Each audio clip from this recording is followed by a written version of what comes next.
Good evening, everyone, and welcome to another episode of Malt Magic.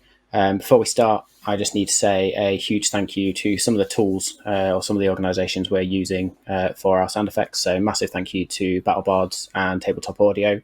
If you're not using them for your game, highly recommend it. They're adding a level of immersion and coolness, epicness to our games, which is taking it to a whole new level. As always, in these episodes, there's adult language and adult humour, so you have been warned. Other than that, have a great night and enjoy the episode. Last week, although it's not been quite a week, you succeeded in extracting yourselves from the well, met a new compatriot at the same time, who just seemed to appear out of a sort of arcane storm at the bottom of the well, who introduced himself as Kirik and has not left you since. Amazingly. As you came out of the well, he's needy.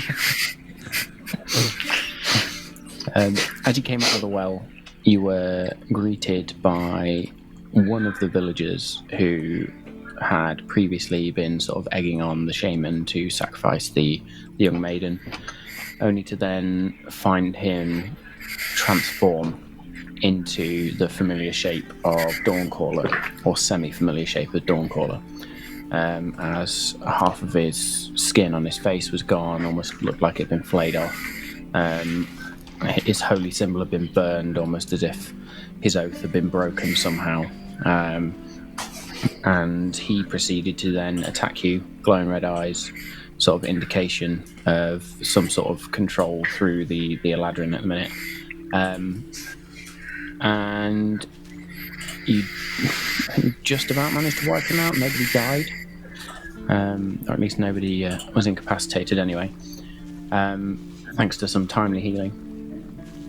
And once that was done, during that, the shaman was also killed at the village. Once that was done, you sort of proceeded to the local tavern where the mood was extremely somber. You negotiated some drinks, got some food, and then also negotiated some lodgings for the evening. At which point you proceeded sort of up the stairs and had a distinct conversation with the tavern owner. And Dargon's room was he had a makeshift room made downstairs just because his sheer size couldn't quite be supported in the upper rooms. Kirik was directed to a room right at the top of the tower, which had basically windows on all sides, allowing the light to come in from the direction that was necessary. And you just went, as you went upstairs, you were just in a simple tavern room, really: bed, wash basin, some storage. Other than that, there's not a lot in there. And we slept for the evening. We had a long rest. And that was where we left off. Before you went upstairs, Bothrid disappeared. And you kind of ignored him a little bit, left him to do whatever he was doing. Halfway through the night, he did return. And he did himself go up to his own room. You don't know this at this moment. But you have your long rest and you wake up the next morning. What's everybody doing when they wake up on this fine morning? Although I should say, Kirik, as you look out the window, for the first time for yourself and actually for the others, there is a torrential downpour of rain outside. You can see, as you look down, the grass that made up the sort of the village square has become quite boggy. Lots of mud being kicked up. People are sort of rushing to and from buildings if they are outside, but other than that, there's not too much movement this morning.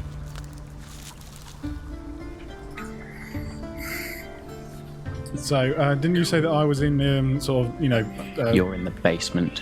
Yeah, I was in the basement. So, so I don't know this yet. I'm going to say I don't get up first because I was pretty hit hard.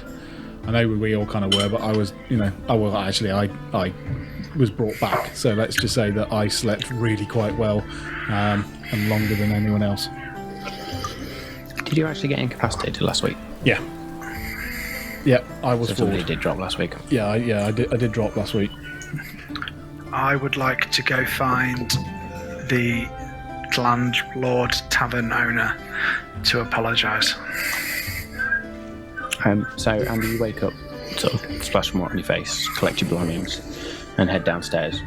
As you head downstairs, you don't see the tavern owner from before, but you do see a rather buxom woman stood at the bar instead. Is the landlord around, my dear lady? He must be my husband. No, he is attending to our children this morning. May I be of service, sir? Oh, I just wanted to pass on a sincere apology. Ale was drank, emotions were high, and I said some things I regret. But if you could give this gold coin back to him that I gave him last night, that would be appreciated. And if we could also have 4 coffees and some breakfast for me and my compatriots, that'd be brilliant. Yeah, that was you, was it? Oh, yes, he did. He did come home. Yeah. Somewhat of a foul mood, but then I suppose his brother did die yesterday, so things. What? 4 copies, yes. I shall certainly get them to you. Excuse me, sorry. No, nothing. Carry on. Thank you. Okay. Would you like your coffees here, or I can perhaps arrange them to be brought to the various rooms? Yes, my big friend Dargon is in the basement. My new friend is in the penthouse suite, but I'm not sure where my other companion Bothrid laid his head. You might know him. He's the hobgoblin. Ah, yes. He came in quite late. He was actually in the room next door to yours, I believe. Oh, okay. I'll take his up while I go collect the rest of my things. Excellent. And she disappears for a second. You sort of hear some clattering about. She comes back with 4 wooden cups of steaming brew, if you like, coffee. You take 2 and head up the stairs. Whilst going shit, because I've pissed off a guy whose brother just died, so that's a guilt trip and a half, isn't it? Drop that bombshell.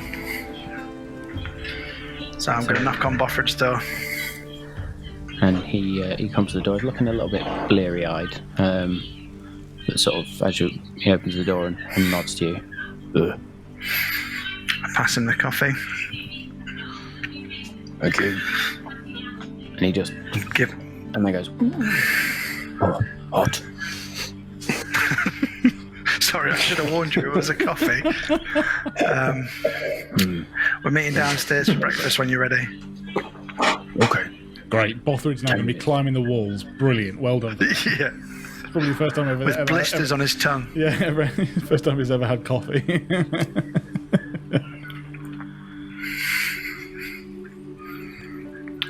So then I'll go get the rest of my things and I'll wait downstairs for everyone else.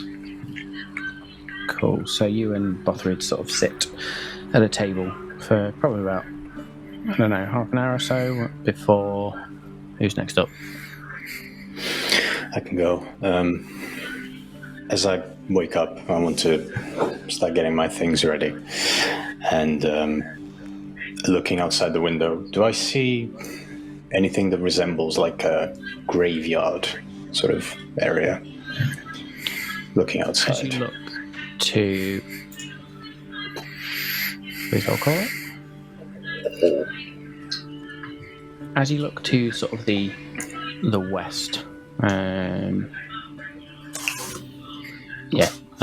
sort of the northwest, you see a group of buildings, and just behind that, it looks like it's not an official graveyard next to a church or a temple, but there does look to be some form of a burial area, if you like. There are mounds with makeshift crosses, sort of evenly spaced out across the area. Okay. I gather my things and I just head downstairs for now. Okay.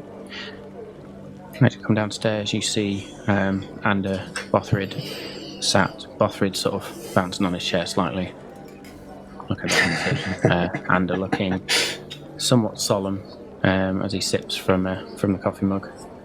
Both of them sort of partaking of some food. Again, quite simple meal: bread, cheeses, some meats. Yeah. I make my way to the table and I say to Ander, "Good morning. How are you?" I didn't sleep too bad, actually. How are you, my new friend? I am been troubled. Sorry to hear that. It's all right. I don't think the journey here still has some strange effect on me, but it's hard to understand for now. Say, were you familiar with this shaman sorcerer that was killed yesterday? Only in the sense that we previously stopped him sacrificing the young woman who had a throat slit who you tried to save. And that's how we ended up down the well, by trying to appease or kill the creature that they'd been sacrificing to for years. So our only interaction with the shaman was a negative one.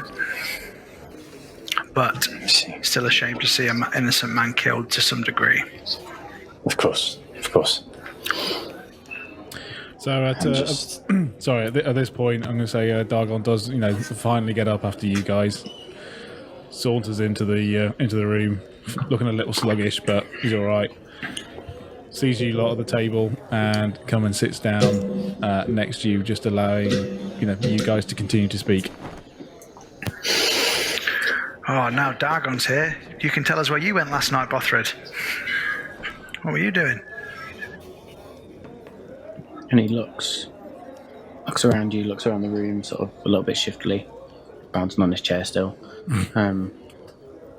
I help fix crops. You help fix the crops? Ow. Yes. New feeling. And again, he holds out his hand, and a little flower appears in his hand. And places it on the table. Oh, yeah. God, gonna have to get used to you doing that, Bothrid. Well done, mate. Well done. I'm sure they appreciate that. I don't suppose you could make an apology bouquet, could you? Make him a big one.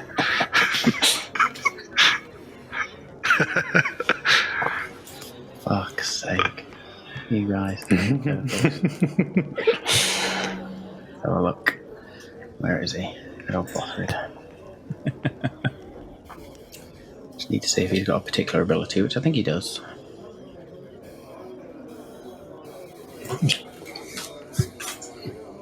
Druidcraft, probably.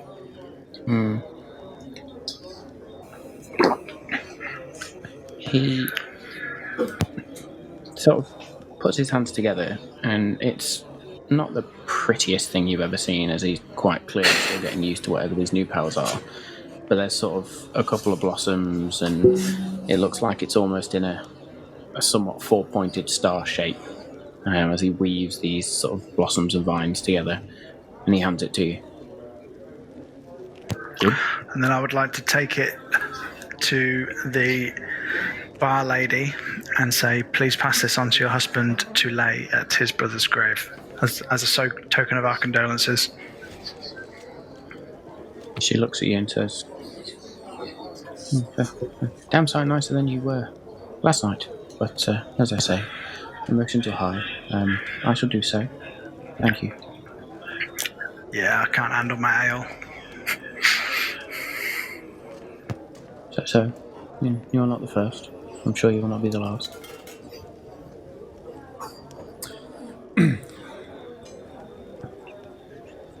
Kirik, Safe.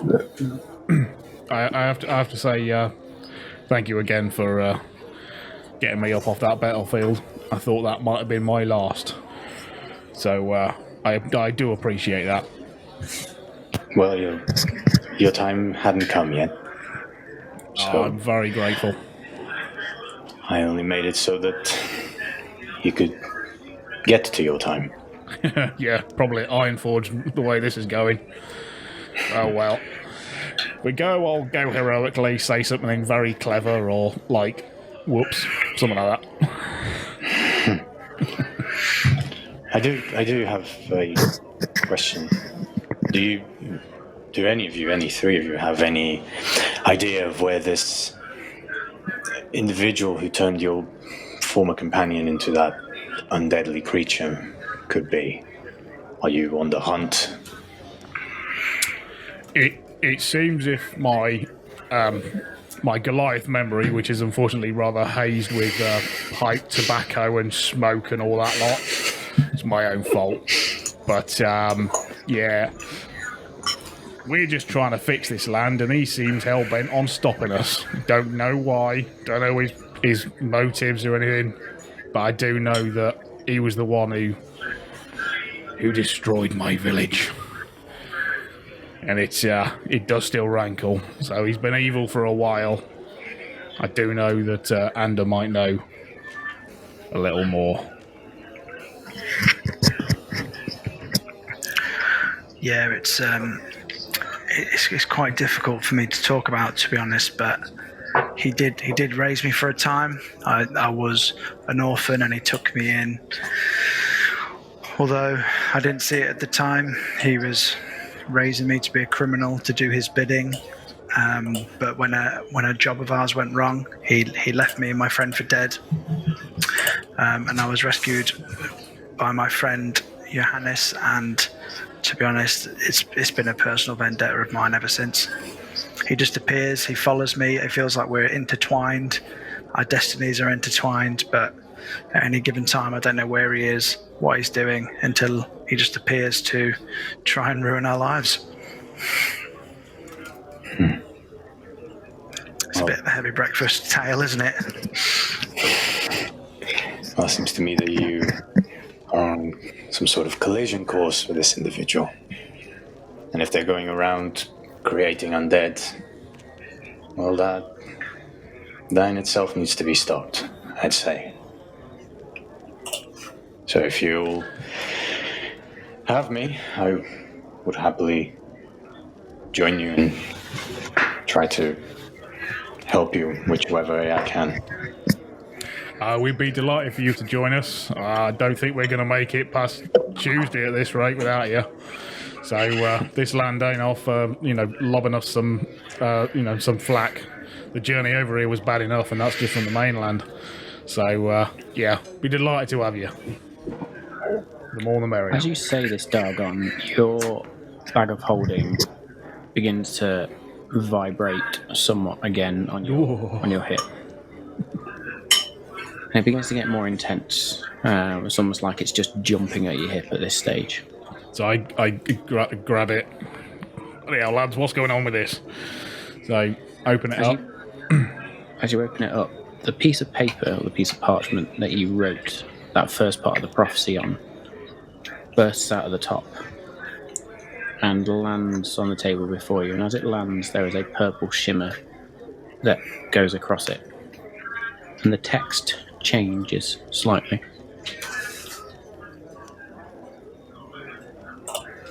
What's it say? As you lean over, still the first two familiar lines. It says, "From royal greed and endless plunder, this land of old shall tear asunder. From space and time till heroes 3, restore this land of honesty."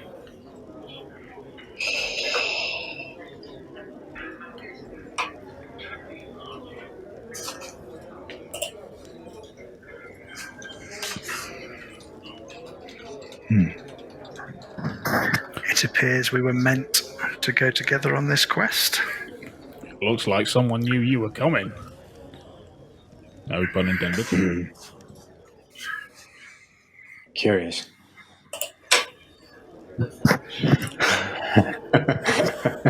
Got him. Disadvantage on your first roll tonight. Oh, come on, it's got to be a point of inspiration. An inspiration for you. Yeah. Well, it's disadvantage on charisma anyway. Oh, joy. Right. Alright, so do that. So, where to? Where were you planning on going and heading?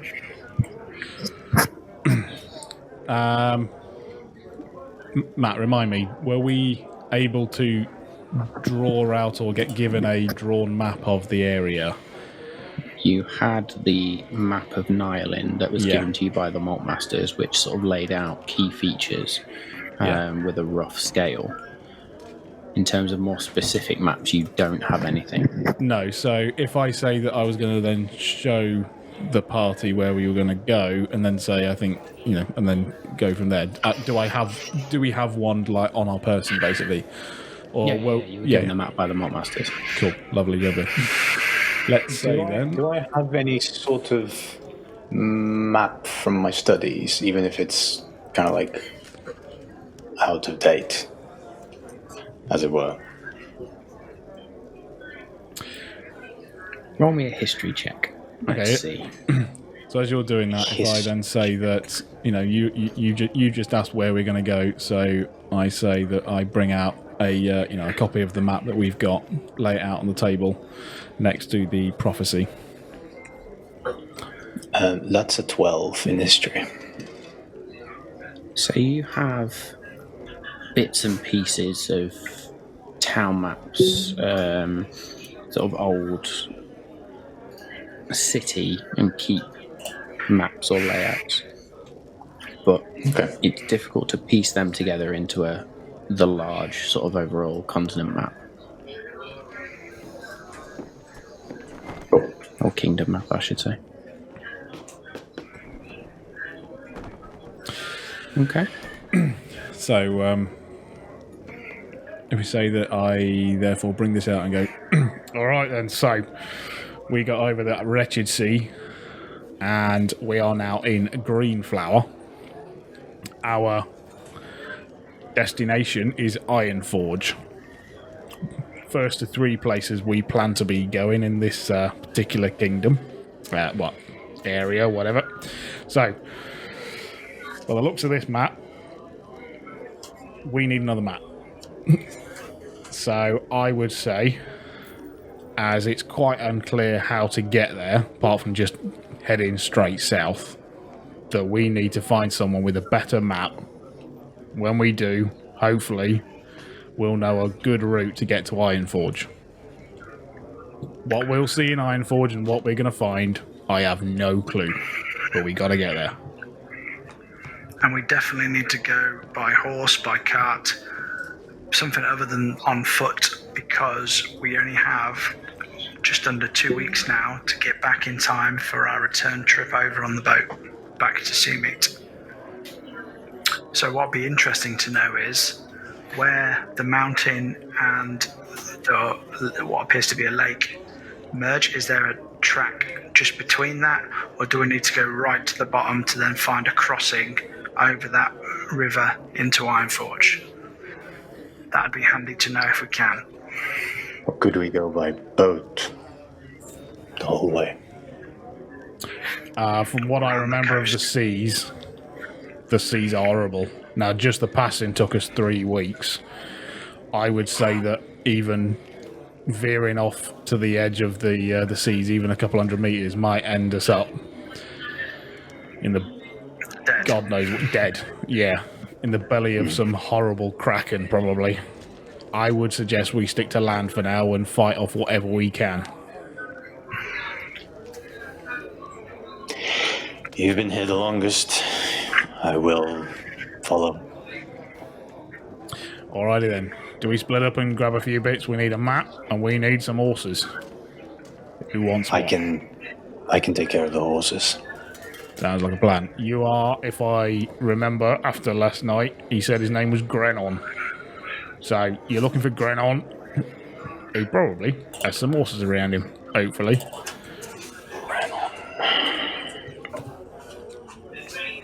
You are. Lovely. Right, I'll go and see if I can find us a map.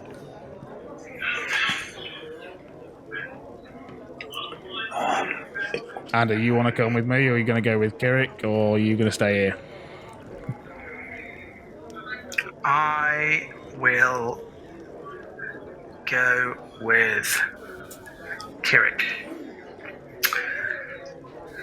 So I can haggle the price down on these horses. Cool. So Bothrid goes and joins you, Dargon. Cool. Let's just go back to this one then. Lovely, lovely. Right. Cool. So first of all, I'm going to go up to the barmaid. And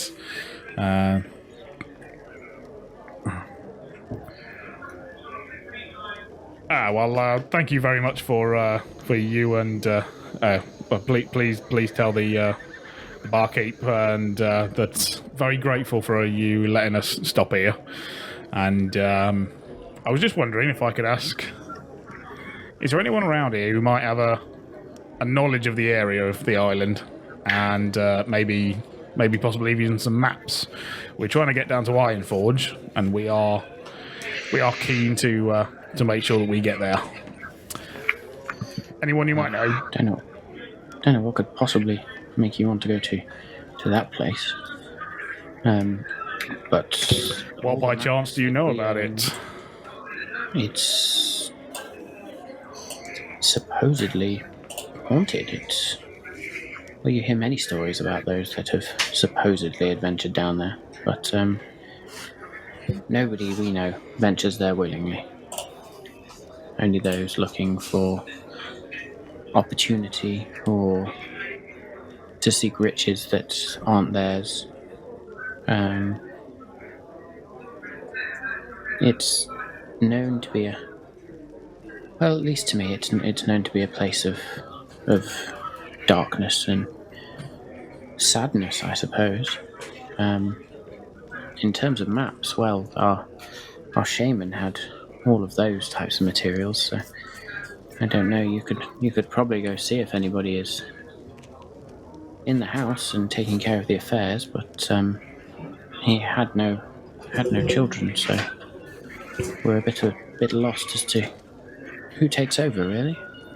I'm very sorry for your loss. It was a tragedy to lost those people yesterday. Heartbreaking to see. Aye, and the poor boy gone missing now. Seems our sorrows will not end. The boy? Aye. The youngest son. I'm sure you were there to witness the death of the maiden. Her little brother, he ran off, it would seem, yesterday, and hasn't been seen since. Oh, that's a real shame. Well, tell you what, on our travels, if we do see him, we'll send him straight back to Orlia. You've lost enough people now. Thank you. If you do still wish to go and find the maps, if they even still exist, the shaman's house is in sort of, let me think how to describe it, but 3 houses if you turn right out of the tavern. It's sort of the biggest house, with the flowers, a lot of flowers outside, though it seems those flowers are starting to die now as well. Lovely. Thank you very much indeed. So I'm going to drop another gold down on the table. Thank you very much for the stay and for breakfast. You're most welcome. Thank you very much. Go on, Bothrid. Let's go and see if we can get some maps. Okay. And you two venture off. And Kirik, at this point, are you just still sat having breakfast? I think we would be heading off at some point as well, whilst Dargon was getting that conversation going. Okay. So as you step outside the tavern, it is still sort of torrential downpour, and it takes a matter of minutes for your sort of clothes to be sodden, and you have to sort of squelch through the mud a little bit. Um, as you turn left out of the tavern and begin sort of weaving your way back around the houses. Might need to zoom out a bit, Dave. And you begin to head sort of over to where the farms were. As you approach the farms and you can see the crop fields, previously under where there had been blackness and rot, there is now distinct signs of life again, even more green than before. There are flowers where there were no flowers before. The trees themselves seem to be brighter and healthier. And just in general, the land seems to be purified and something's helped it along in the growing cycle.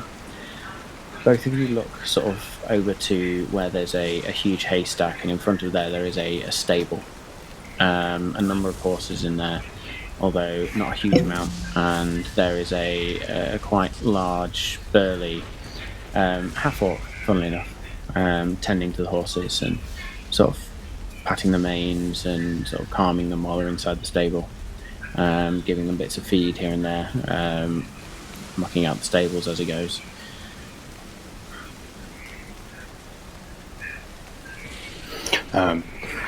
I'll approach and say in Orc, good morning to you. And he turns, rather surprised to hear the familiar language in this village. Greetings to you, Sue. Then I will go back to common and say, my name is Kirik, Grave Tusk. My companion here, and we are searching for some horses and perhaps even the carriage, if you have, that will allow us to leave town and head about our business. He looks into the stable and sort of says, I've got horses. How many do you need? I just think we would need 4, well, one for each of us, unless you have some sort of add-on that we can put on the horses and carry each other on. Oh, can't really spare the carriage, but I think I could spare 4 horses. Oh, good. One of the horses is going to need to be pretty big because we do, well, to withstand the weight of a Goliath. So do you have a plough horse, shire horse? Strong enough horse to carry his weight? Sound, and walking forward from the stables is a very regal looking huge war horse that actually comes forward, and it's somewhat out of place, and he looks sort of brings the horse forward, leans his head towards, nuzzles the snout of the horse and says, Old Thunder here's my pride and joy. If you take him, I want him back, and he's not going to be cheap.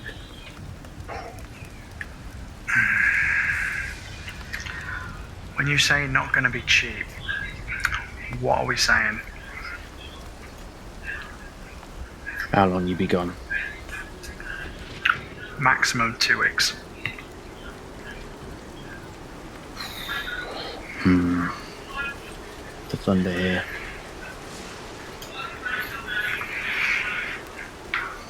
It's going to have to be probably around 20 gold.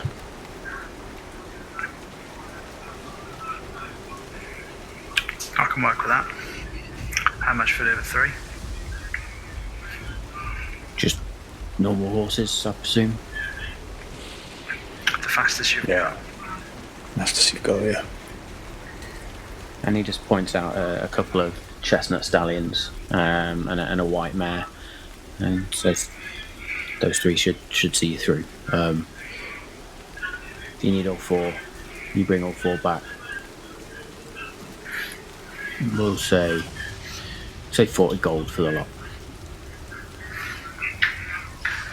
And the man 40 gold. Thank you very much. Looking around, do I see any kind of like broken tools or perhaps like a broken fence or anything? You see a variety of sort of broken things, if you like. This being sort of part of the farm, there are some fence panels which are either damaged and in repair, or there's various different toolings that are discarded over the place. There's some that are, excuse me, have been jerry-rigged together to perform particular functions. They certainly make use of what they have here and sort of use the local materials to try and emphasize and enhance the ability or the natural abilities they may have.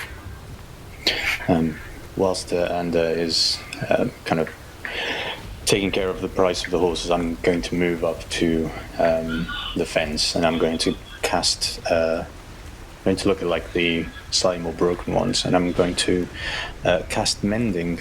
Spend a minute cast mending on it to try and fix them as much as possible. Okay. As a I need. token of goodwill.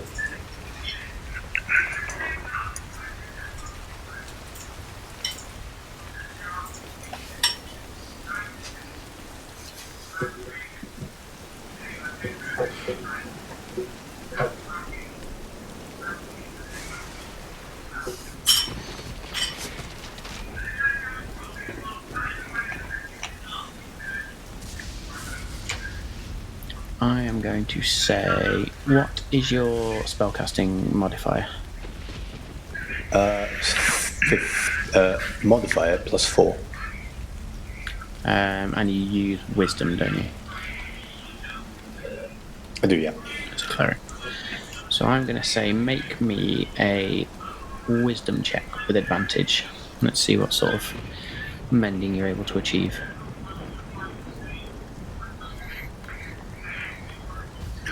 That's not bad. That's 21.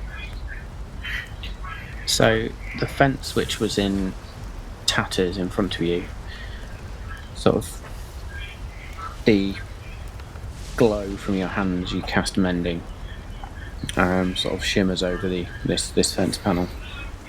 And as the minute passes, you sort of stand with your eyes closed, focusing on that divine energy that flows through you. You then take your hand away, and before you is a near enough perfect, almost as if it's brand new, fence panel. You having repaired multiple fractures and splinters, repaired links. The half-orc looks to you and says, "Just saved me a lot of work. I appreciate that. Thank you." Of course, friend. Always happy to help. If you need it, the stallions and the mare are yours. But I need Old Thunder back. Been through a lot with it. We'll make sure to return Thunder safe and sound. Thank you. Thunder's gonna die. Gonna regret saying that. Matt will punish you for that. Oh dear. Awesome. Before we head back, I want to turn to Ander and say, will you indulge me in something? I'd quite like to visit the graveyard here. I want to see if that lady that was being buried yesterday was the lady that died yesterday is getting buried. I understand if you don't want to attend. You seemed quite perturbed yesterday. Yes, I'd like to pay my respects. Cool, and you two sort of make your way further around the village to where you'd previously seen that graveyard. Dardan, cutting back over to you and Bothrid. Yep. You have exited the tavern and sort of following the rough guidance from the tavern owner's wife. You head towards, which is clearly what is clearly the largest house in the village. It's still not massive, based on the simple needs of the villagers, but it's certainly looks something not quite regal, but there's a certain stature about it. And there is quite clearly there were once huge great hedgerows of beautiful flowers and shrubbery around, which have now started to wither and wilt and die.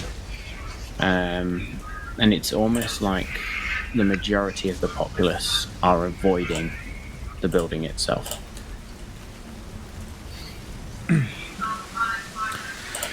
Okay, so as Butter and I walk up, we're not getting, well, I take it no one's really out at the moment. Not really, it's still absolutely pissing it down the rain. Yeah. So, walk up to the door, and I knock on it. There is no answer. I try the door, see if it's open. As you try the door, and sort of the handle rattles, but the door itself is currently locked. Okay. I'll try knocking again and shouting, "Hello? Anyone in there?" There is no response. Alright. So I would like to, just at the moment, because, don't want to piss these guys off even more if I don't have to, I'm going to have a quick walk around, see if there's another door that I can get in through, so back door or something like that. As you do walk around the house, you find a quite neat but small garden out back, and in the garden there is a shrine, sort of in the middle, or at least a statue, which looks like it's been formed into a shrine. And there is a distinct form of a woman with vines around her hands, a crown on her head, stone flowers sort of on the vines that wrap around her. Beyond that, as you look up the garden, you do see a back door.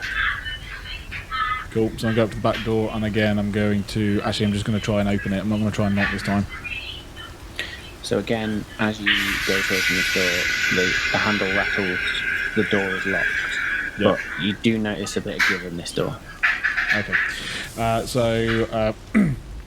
Bothrid, give me a hand with this one. So I'm going to try and barge the door open with advantage, because Bothrid's going to help, if he wants to help. Make me a strength check. And I will say with advantage.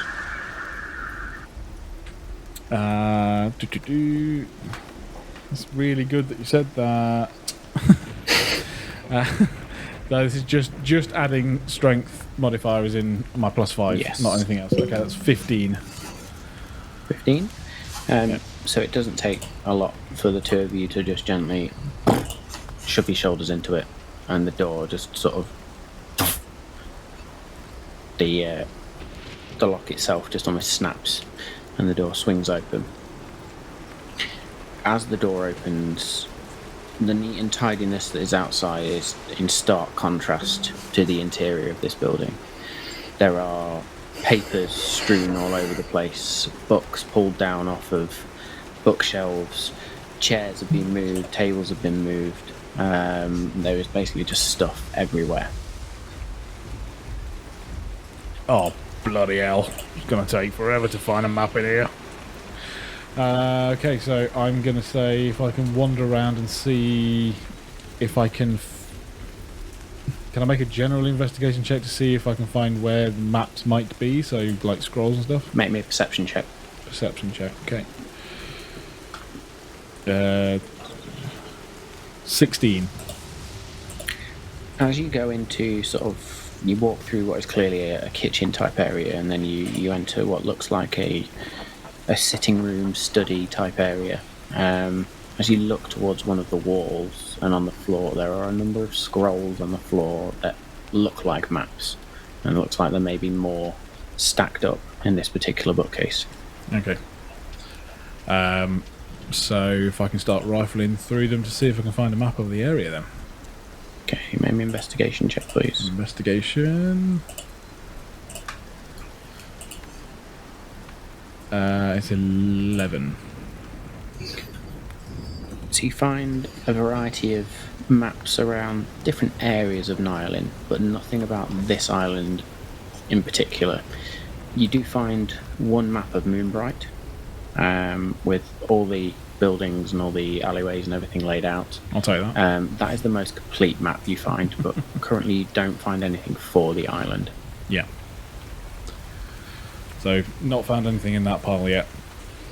Can I look on the... Did you say there was another, like, sort of a shelf?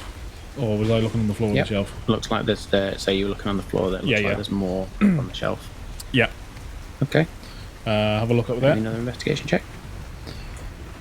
And that is a 21. So you as you go to collect these, and I'm not hitting the mic, when you go to collect these, all of them just fall on the floor. As you clumsily just drop them all. However, as one lands, it unrolls slightly, and you do see what looks like the shape of at least the western edge of the island. And what is quite clearly in gold lettering on the bottom, the word Iron Forge. Right at the bottom. Right at the bottom, as if it... basically on a particular area of the map, but right at the bottom of the map. Okay. Is it actually showing Ironforge, or just literally just the name Ironforge? Is it pointing to anywhere? As you unfurl the map further, it is clearly a rudimentary map of the island, but this one at least has denotations of pathways. As you look at it in more detail, you see that from Greenflower there is not a distinct but a marked pathway that goes to the east to what I remember the name of the place on my map, because for some reason I've got the wrong one open. Do you want to bring it up? It's alright, I'm on it. So I did remember it. So you see it leading off to what looks like a castle that's been marked next to the mountains called White Ridge Keep. Okay. You see from White Ridge Keep a rudimentary path that follows the edge of the mountain, but then as it comes to the southern edge of the mountain range, seems to traverse the mountain range and then travels further south, bending back round towards the lake and down towards Iron Forge. From Greenflower, again, there is not necessarily a path marked, but there is a straight dotted line just denoting Greenflower to that same pass across the mountain range on its southernmost edge, which then joins the other path heading towards Iron Forge. Yeah. Almost as if you could just cross the plains directly, providing you head in the right direction, and find that pass quite easily. Okay, cool.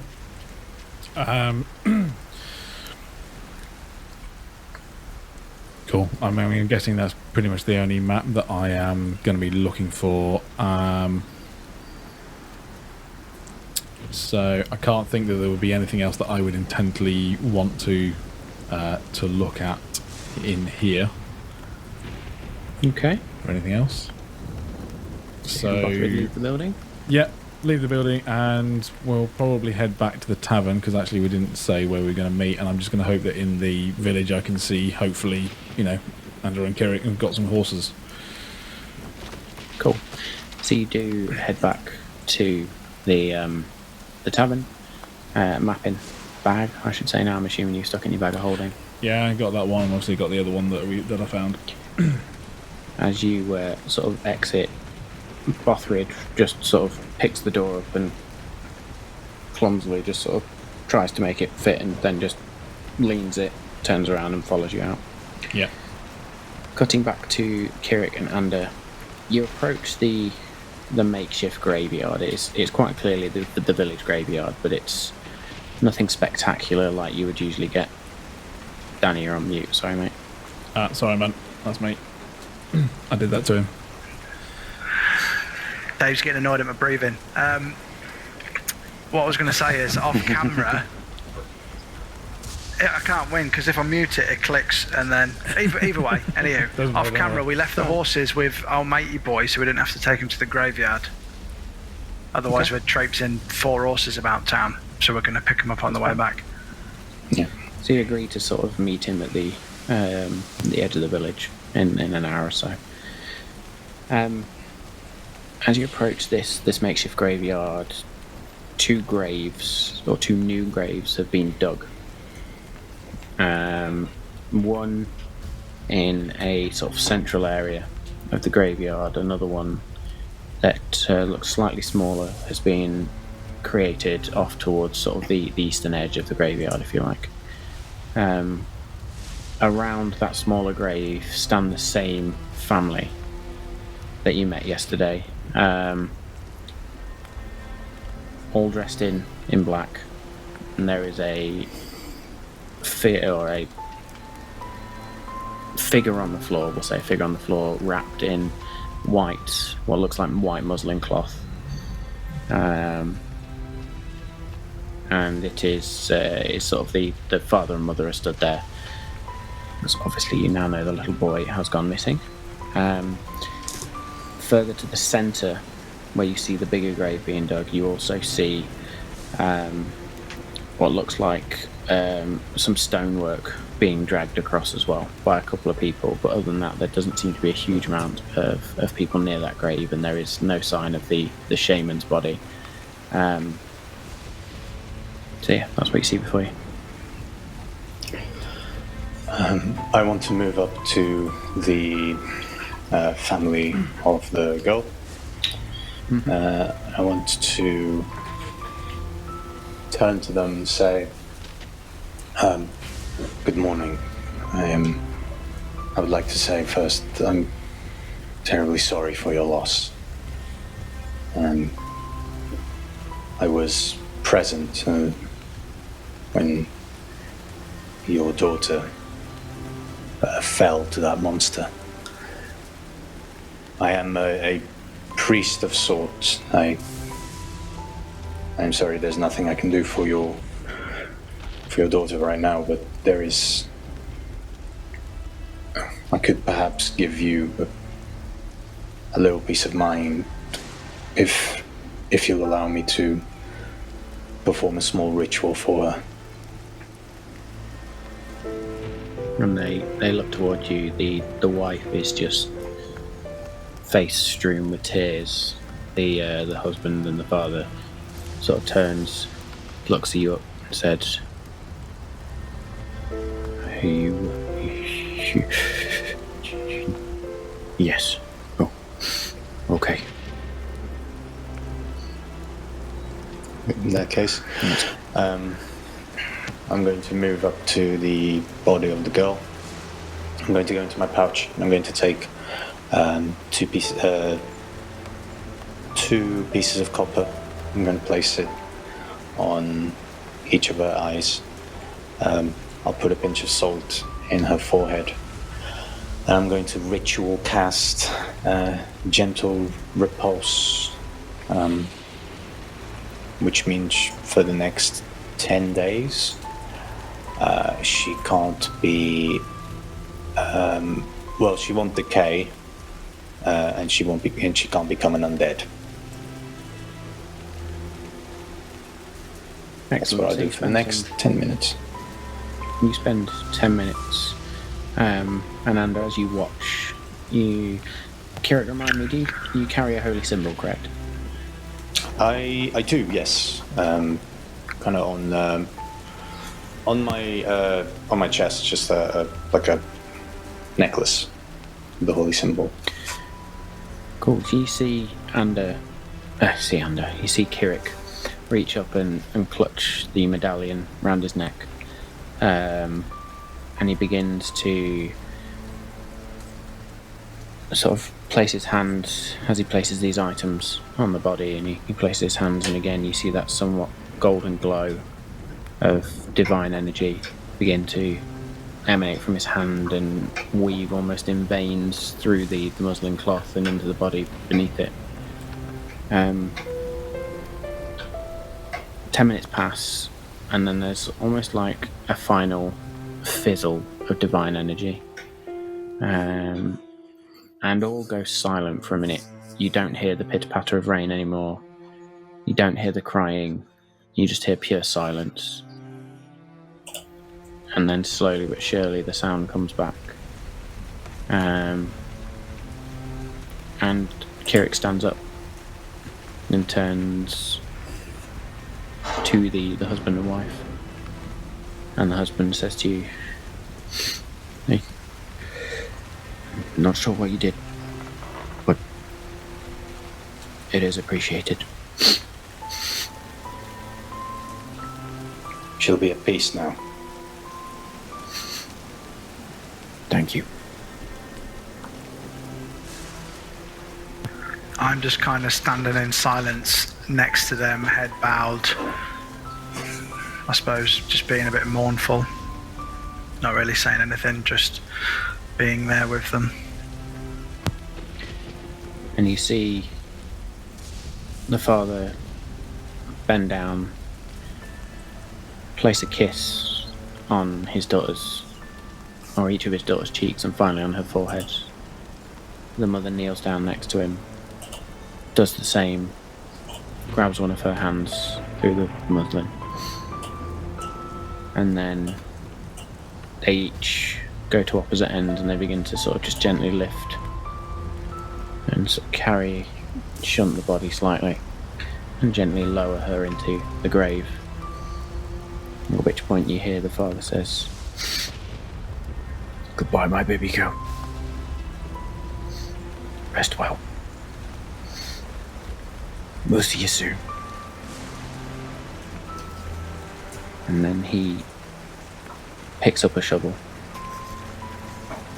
and takes a spoonful of dirt, and as he goes to tip it, he just closes his eyes, looks up to the sky, almost in silent prayer, and tips the first shovelload of dirt onto the dead body of his daughter.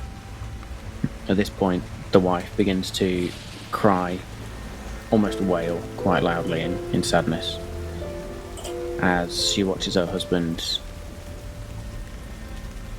bury their daughter. And you both stand and watch for maybe 20 minutes before he eventually gets all the dirt on top. And then the wife turns, picks up not quite a cross, but a construction made out of twigs, spines and wood, and she, with the help of her husband, they wedge it in sort of as a makeshift headstone. And as you look, it is clear that this headstone takes on a particular shape. And again, when I get the right tab, because I'm fucking useless today.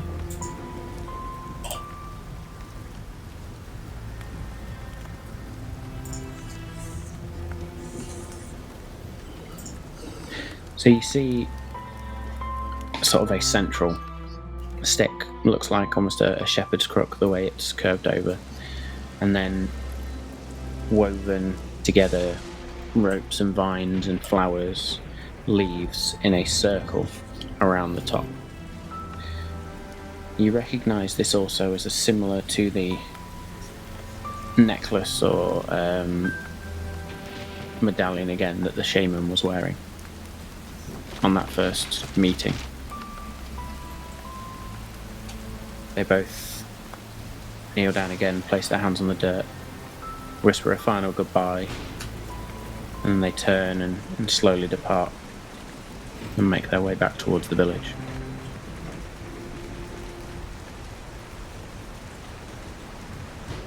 I turn to Ander and I say, "Are you okay?" I will be. Best get back to those horses before he changes his mind. Sounds like a good idea. Make our way. The thing is, right, I've got a big bloody cloak on, but I can't put the hood up because it's raining, so I'll go invisible.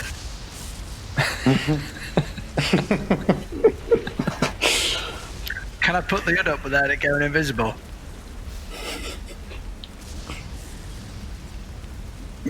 Otherwise I've got a right soggy head. I'll say for the sake of it, yes, you can choose to put the hood up and go invisible, or you can put the hood up and just normally. You can choose to invoke the magic. Alright. So you place the hood up. And Kirik, as you look on, it almost looks as if, yes, okay, Anders put the hood up to hide himself for the rain, but maybe he's also doing it to disguise some emotions that may be hidden. Correct. And then you head back to the half orc. You see him getting the horses ready, and he sort of turns to you and says, "Was a fine thing you did for the girl."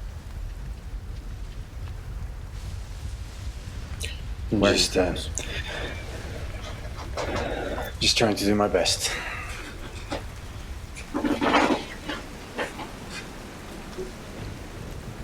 And what did he ask? Sorry? He said, "Where are your friends?" Oh, believe they are still in the tavern. At least that's where I expect them to be.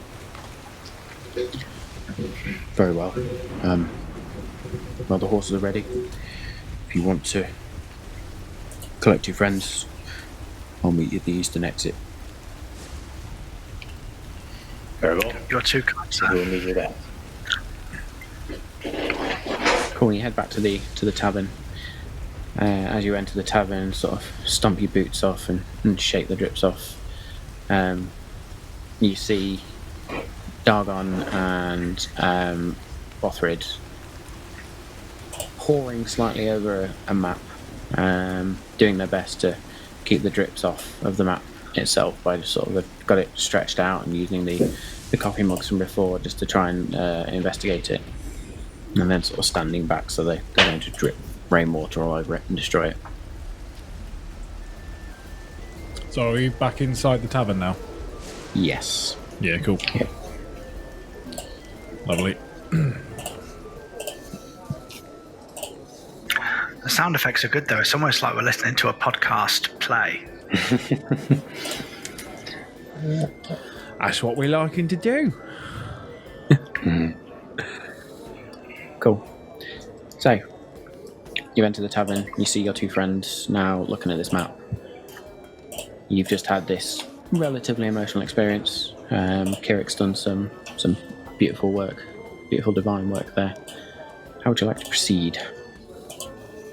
So as I look up from the map and see these two guys come in, obviously looking just as wet as we are, but I'm guessing both looking quite a little bit somber. Yeah. I think you can safely assume that.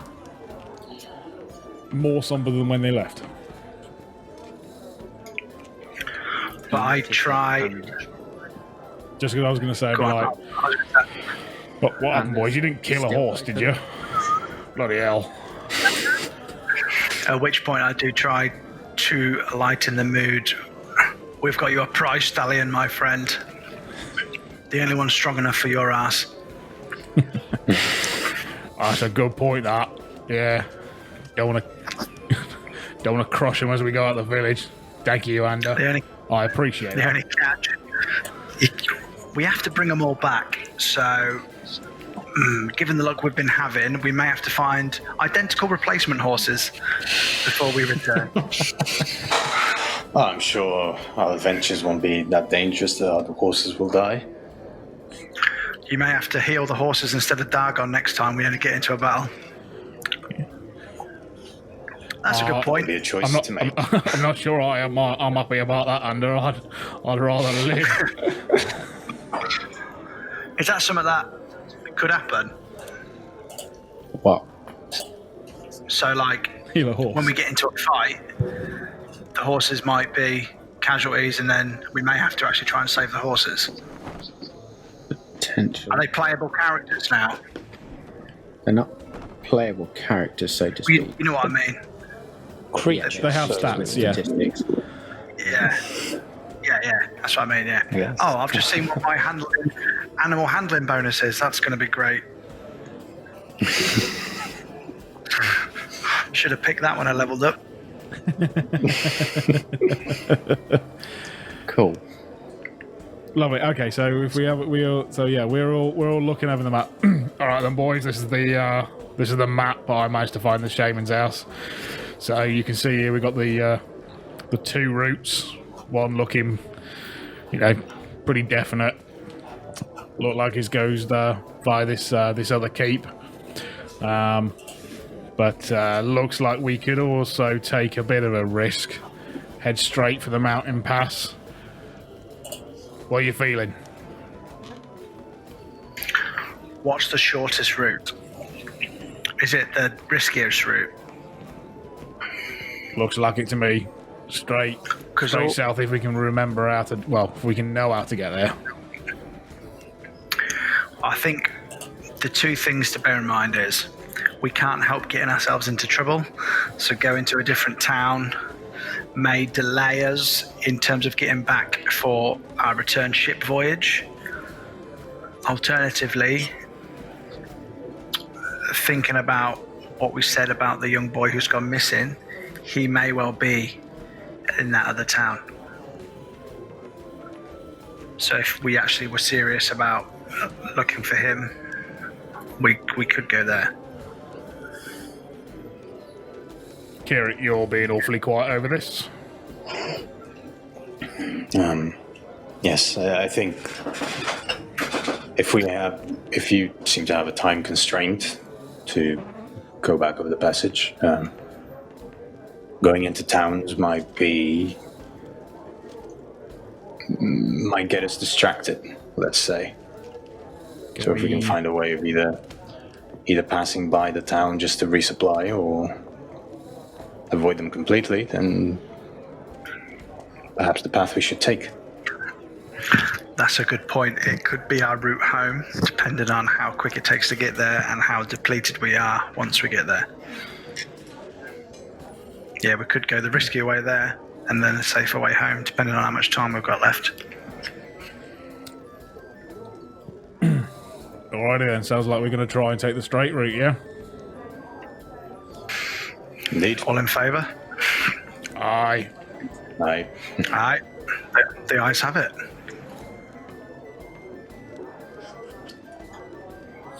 Cool. Bothrid? What you say? What say you, Bothrid? I'm assuming you want to know which route has the most shrubs. And he sort of gives you a sly grin and then punches in the arm. Which knocks me off my chair because I'm only a slender individual. Then he looks at you and says, I follow my friends.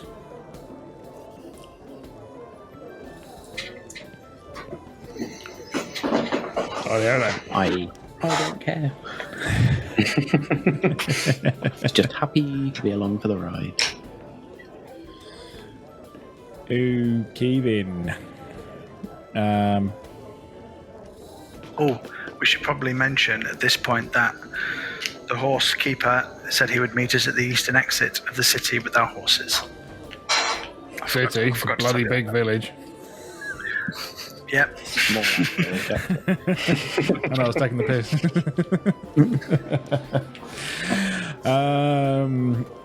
Cool.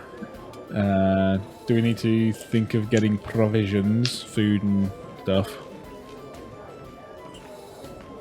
That's probably a good idea. I've already stashed them in my bag. Is the point You know, like when you go to a hotel and you put some croissants in your bag for later. That's essentially what I've done. eating half his breakfast and the other half's gone in his bag. Yeah. Yeah. I've got stuff with me because I got I was 10. traveling too. Yeah, I've got 10 days rations.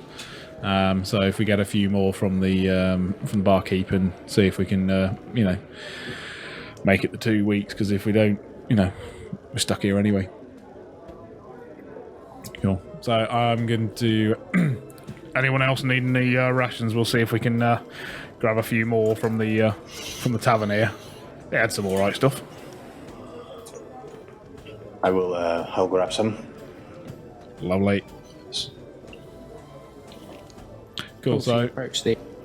Yep. I was going to say, just pop up and say hello and see if we can get some. She sort of says, rations? I can perhaps pack some things for you. Please wait here. And she goes sort of round the back downstairs into the basement, and you hear some sort of rustling and a little bit of clunking, and then she comes back upstairs, her arms sort of burdened somewhat with various bundles. She says, This is about all we can spare. It's not free, mind you. Aye, happily pay. This will set us back somewhat, but thanks to your friend with the crops, I think we'll be okay. It's there will have to be what? You said you needed 2 weeks, correct? Aye. She disappears back downstairs, comes back up, another bundle. Are you sure this is going to mean that you've got enough? We don't want to run you dry. I think we'll be okay. The coin should see us fit. I also think your friends on the boat may have come with supplies as well. I do believe they did indeed. Captain Swift is a very, very good friend of ours now that we've come over, and I would be delighted if she was able to lend you guys a hand. I shall certainly mention your name. The coin shall come in handy. Should we say 20 gold?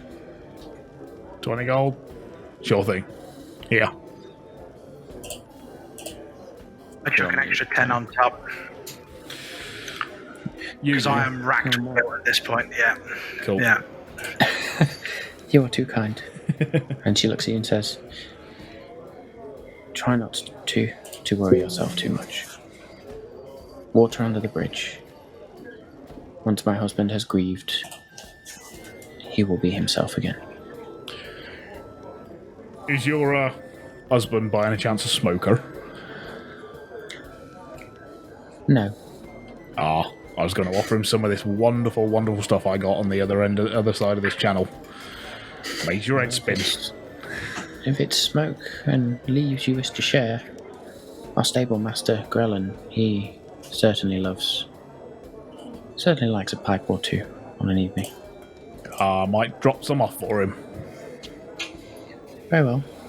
Well, I hope you fare well on your journey. Good luck. Thank you kindly. So if I grab the rations and then split it between us. So we're going to end up with. Are we all going to end up with basically 2 weeks worth of rations here? Oh, yeah, just put that in for the sake of it. I've already got 10, so I'll just add it to that.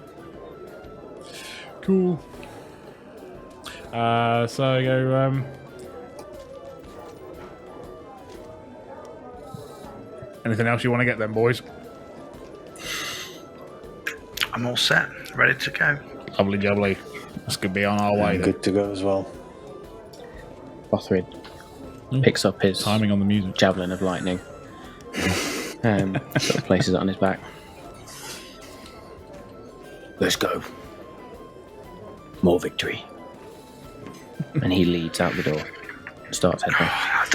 Oh, bloody hell. I'm going to howl ride the horse with his dead arm.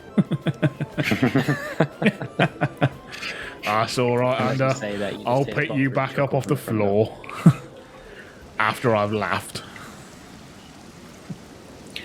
Cool, you'll head out and you head towards the eastern exit of the village, which is quite clearly marked by a now very muddy path. And stood at that exit underneath sort of the shelter of some rather thick trees, you see the half-orc from before. You see the two quite pristine stallions, the white mare, and then this hulking black warhorse with almost like a ice white mane going down the centre of its neck.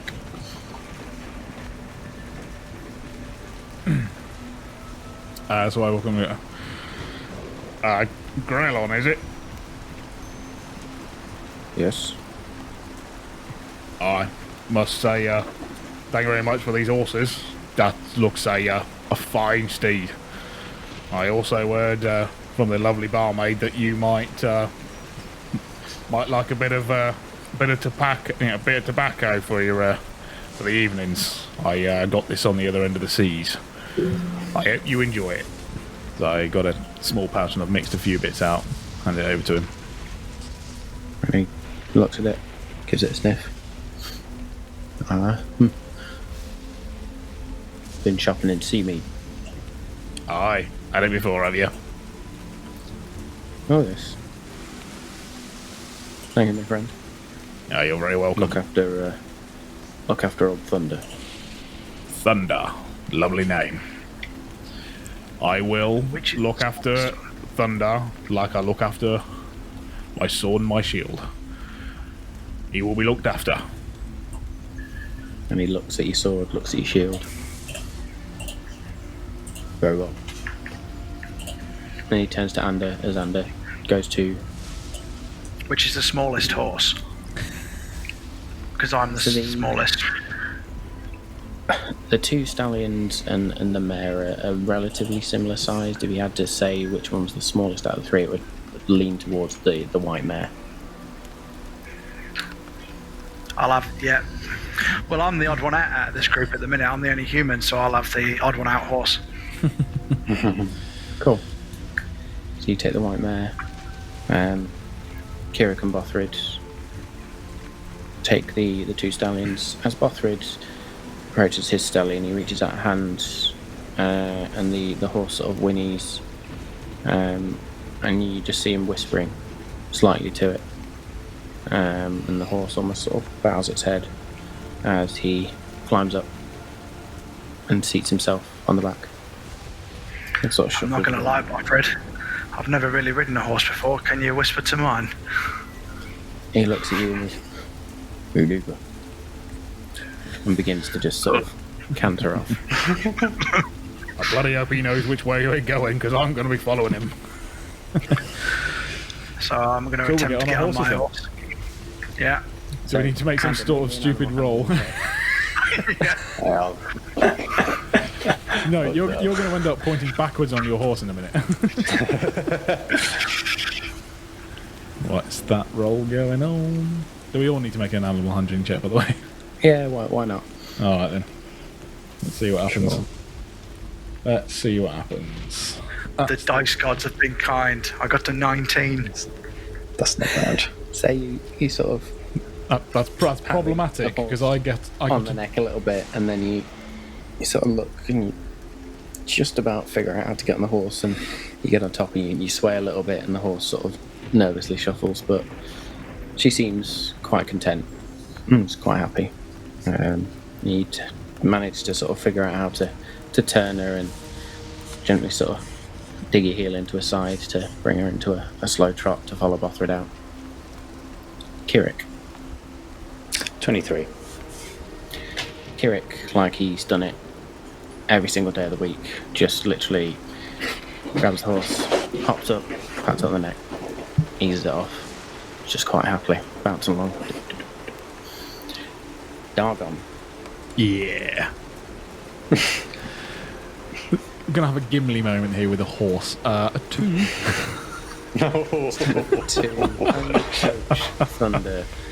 Thunder backs off nervously and sort of just shakes its head, and Grelin comes up and says, "I know, our boy. I know. We'll be back together soon." And the horse begins to calm. And he turns to you and says, "Let me jump. I'll hold him. Won't take him long to get used to you." All right, Thunder. I am going to look after you, I promise. So this time you sort of carefully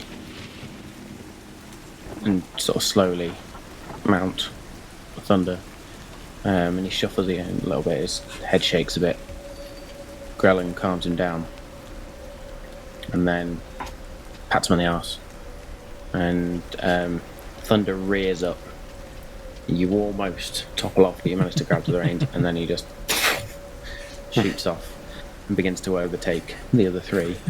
You have to sort of rein him in slightly. As you reach sort of what is clearly the last line of fencing for the village, which is their makeshift perimeter, there is quite clearly a semi-well-trodden path heading off further east, veering slightly north. As you look to sort of to your right and to the south, you just see sort of makeshift woods, green pastures, green fields, and it is still absolutely chucking it down with rain. Which way are you going? We are going to be going southeast across the fields, yeah?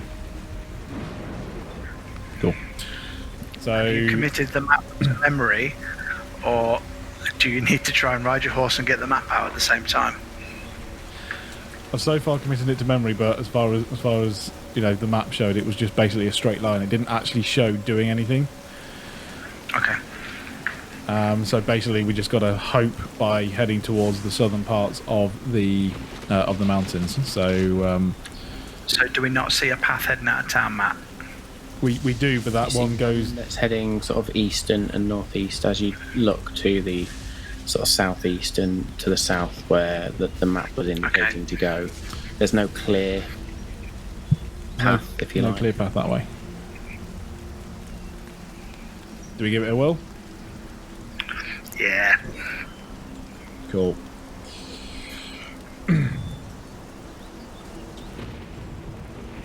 We go that way then. Cool. So you begin sort of heading what you think is sort of a southeast-south direction. Where you were close to the coast, you follow that for a little bit. The rain starts to come down harder. Makes it a little bit difficult to see. You slow your pace somewhat. After a couple of hours, the rain begins to lessen somewhat, and you do begin to see hints of sunlight peeping out. Using that, you manage to get your bearings slightly. Still sort of a light rainfall, but enough for you to really notice where the sun is through the clouds. At one point you do see a rainbow on your journey, sort of all the colours. And as you look at the rainbow, it itself shimmers slightly, again reminding you of the wild magic nature of this place. And you sort of travel for half a day uneventfully. You stop, take some lunch, give the horses a rest, and then you mount up for sort of the second half of the day. At this point the rain's almost stopped, still clouds in the sky, but you are managing to sort of starting to dry off now. The horses themselves are finding it easier to traverse the grass and sort of the mud now. And you again travel for another couple of hours. Slight breeze begins to blow, bringing with it what feels like hints of that bitter cold, hints that maybe winter's beginning to set in, or at least on its way. You travel for a couple of hours, and eventually you come to a particular boggy area of land, and you have to slow right down just to try and navigate through. A couple of you sort of actually jump off your horses and try and help them that way rather than getting them bogged down in the mud.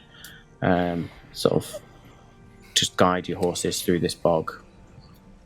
And then as you get so far, the bog shifts slightly, and there is a low growl, very guttural.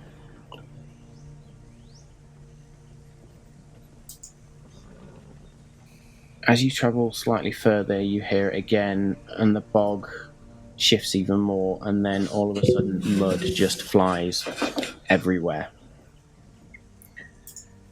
Before you is a horrific creature. It's got multiple limbs, it's greenish skin covered in muck and dirt. It has multiple heads. Where it is, or on its torso, it looks like there's almost some form of a mouth that's been, almost looks like it's just melted into the flesh. And again, on some of the arms, it looks like there's fingers growing out of one of the arms. And the multiple heads just look at you and growl and roar, and the hands begin to pound on the floor as it stands. I need everyone to roll initiative. Oh, shit. Dargon. 19. 19. Andrew? 23, and I rolled an actual 20. If that makes a difference on initiative. No. No. So Bothrid rolled a 7. Kirik? Oh, it's a 3. It's a 3. Nailed it. Dexterity is not my thing. Cool. So as this creature stands up, and you are first on deck. Did you say I'm off my horse at this point? Is it considered difficult terrain? You were off, so it is classed as difficult terrain. So am I on or off my horse? Would you like to be on or off your horse? I was going to say, we need to get these bloody horses away from that thing now. Bothrid, can you speak to him? Can you get him away? Bothrid nods. You're going to have to wait for his turn. That's fine. Mm-hmm. So I jump off my horse then in preparation, and because it's difficult terrain, I shall go for a ranged attack, and I shall just go straight in with Witch Bolt. No, tell a lie. Ice Knife. Ice knife. So, do you say you're still ice at this point? No, I jumped off.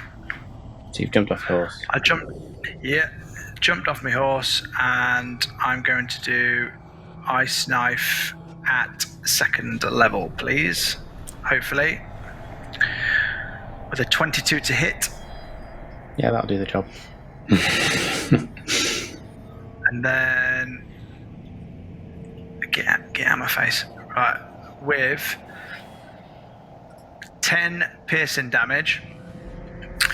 At which point the ice shard then explodes and does 2d6 cold damage, and that is 4 cold damage. Nice. 4 cold damage. As you just see, and as quick as a flash, slide off the mare, and as he just makes that action, this ice blade sinks into the creature and then explodes as it sort of recoils and snarls. You can see sort of frost where the the ice knife exploded and then it begins to melt slightly. Is there Anything else you wish to do? because I've got some movement speed left, is there anywhere in the area where I can get to some sort of solid ground or less boggy Glastonbury type mud? Sorry, how close was it initially to us? Under there. Dog on there. Here it comes, slightly solid ground there. We'll put possibly back here. I'm just going to say horse.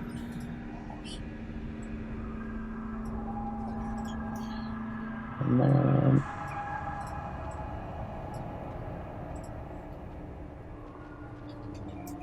we've got an M for monster.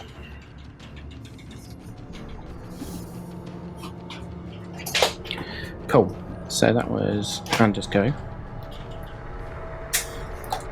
It is then over to the monster itself, who steps up. So, sorry, did we establish if there was any softer ground for me to move to or not? Yes, so if you look on the particular map, the areas where sort of where Kirik is stood, those sorts of areas are the raised up, more solid ground.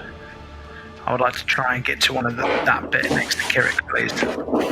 Okay, so I'm going to say it's going to cost you 10 feet of movement to move the 5 feet square, because that's considered difficult terrain. But then you can move the rest of your movement as you see fit onto those. Cool. Yeah, I'll go just behind, next to Kirik, please. Okay, whiteboard.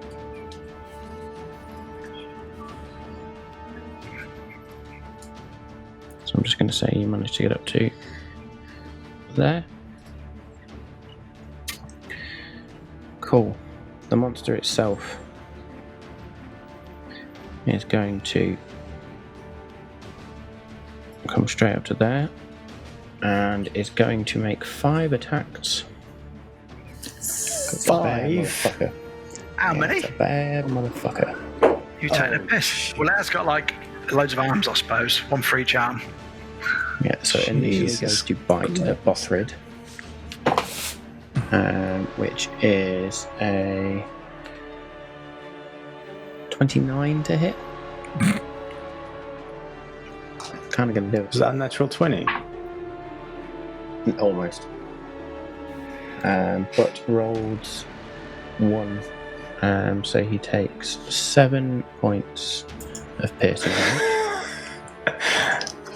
And then Bloody hell.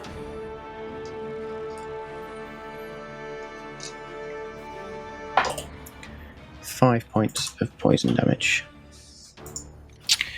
It's then going to claw at you, Kirik, for a natural 1, so it misses, so it goes in again with a second for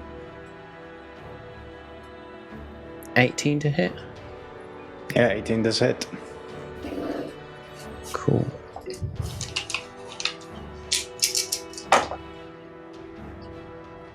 That's 19 points of slashing damage. Ouch. So they're going to turn to Dargon. I'm all thinking about just getting out of the hell out of here. 17 to hit.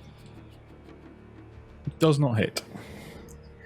Swipes at you again for 21 to hit. Yeah. You take 12 points of slashing damage. Cool. Well, not cool. Dargon, you'll go. My go. I will bring out Dawnbringer. Cool. So, that would be 29 to hit. To hit. Yeah. That'll hit. And so, presumably not an undead. Not from what you can tell. Will I find out if I roll a d10? So that is 11 damage. And then I'll do it again. Radiant. Is it radiant or fire? Radiant. Radiant. Cool. Yeah, damage type radiant. Yep. Then roll to hit again for a 23 to hit, Yeah, that'll hit. and that rolls a 14 damage radiant. Anything else you wish to do? I will.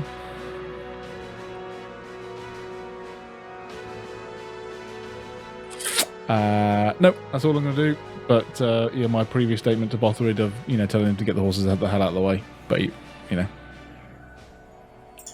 So Bothrid does turn and uses his action to cast Speak with Animals. And as he does so, he just shouts at the horses, "Run!" cock, I we can get them back. So the horses themselves, I'm going to say, and they just scarper back and saw this direction.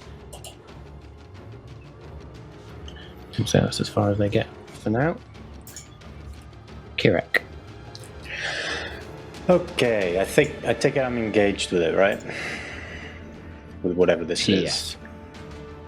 Okay, in that case, I am going to cast Vampiric Touch. Yep. So that's going to be a 17 to hit. Will hit. Nice. Which means I get to roll. I do 12 points of necrotic damage, and Okay. I will gain 6 points of health from that. That is a concentration spell as well. Cool. And as my bonus action, yeah.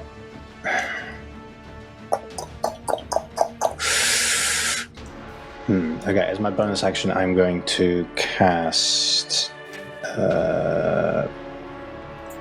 Sanctuary on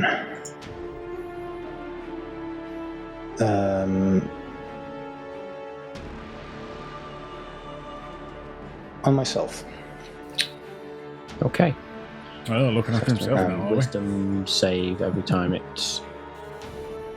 Yeah, doesn't it? I actually I got it wrong last time because the spell ends if the warded creature makes an attack, casts a spell that affects an enemy, or deals damage to another creature. So yeah, Okay, so it's not every time. It's just not it every time. continually fails the saving throw. correct. Yeah, it's only if the warded creature, in this case me, if I cast a spell that affects an enemy or make an attack or deal damage to another creature, the spell ends automatically. So Okay, fair enough. it will remain with me as long as I can still cast healing spells, but not like make attacks or anything. Okay, good to know. Yep. Anything else you wish to do on your turn? Since I've got that, I will move away. Hopefully he will miss if he attacks. So I want to move kind of northwest. Northwest. Pretty much to the edge of that non-difficult terrain. You mean wrong one?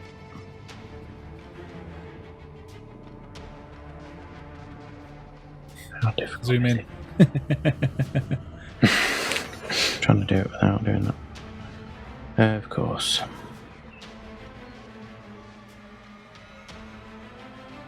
So you want to move up to about here? Yeah, sure, that works. Yeah. Yeah, that's fine. Cool. And I'm going to say it doesn't do anything. Doesn't strike out. Cool. And you'll go.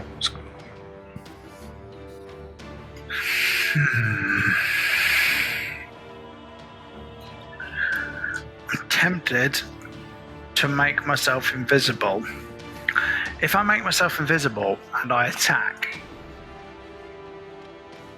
he'll know. Obviously, he'll know where I am. But then, if I move somewhere else, will he lose where I am, or is it once I'm invisible and I attack, I'm not going to attack? It then makes you visible. Okay. I will not do that. I will cast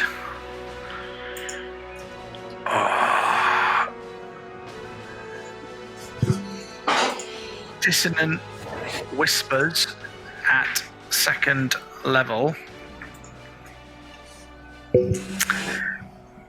And hopefully, well, what you've got to do, you've got to be a Wisdom 13 save and throw.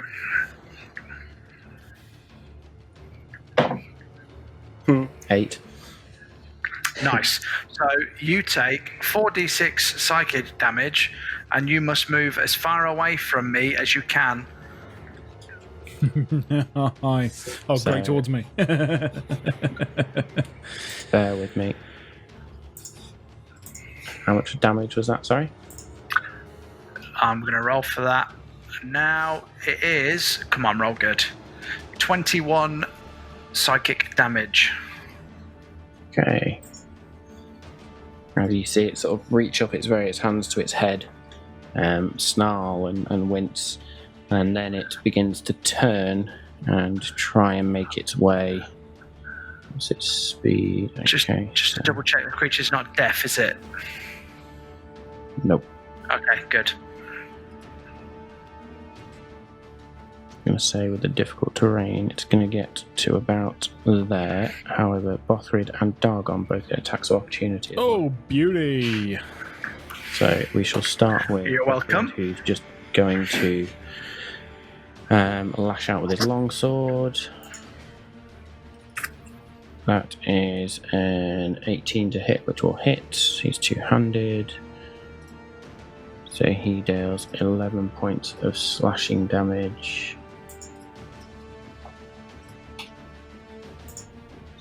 Cool. Dargon.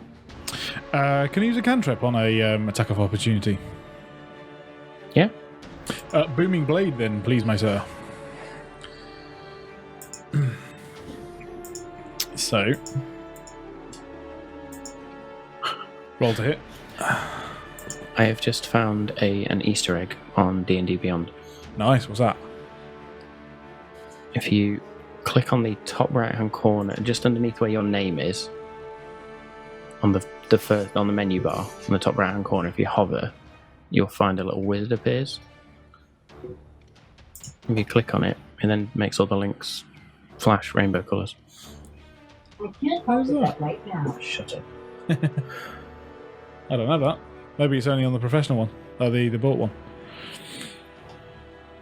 I've got it. Have you? Where is it? So you just got to hover in the top right. If you go directly right from quarantine resources,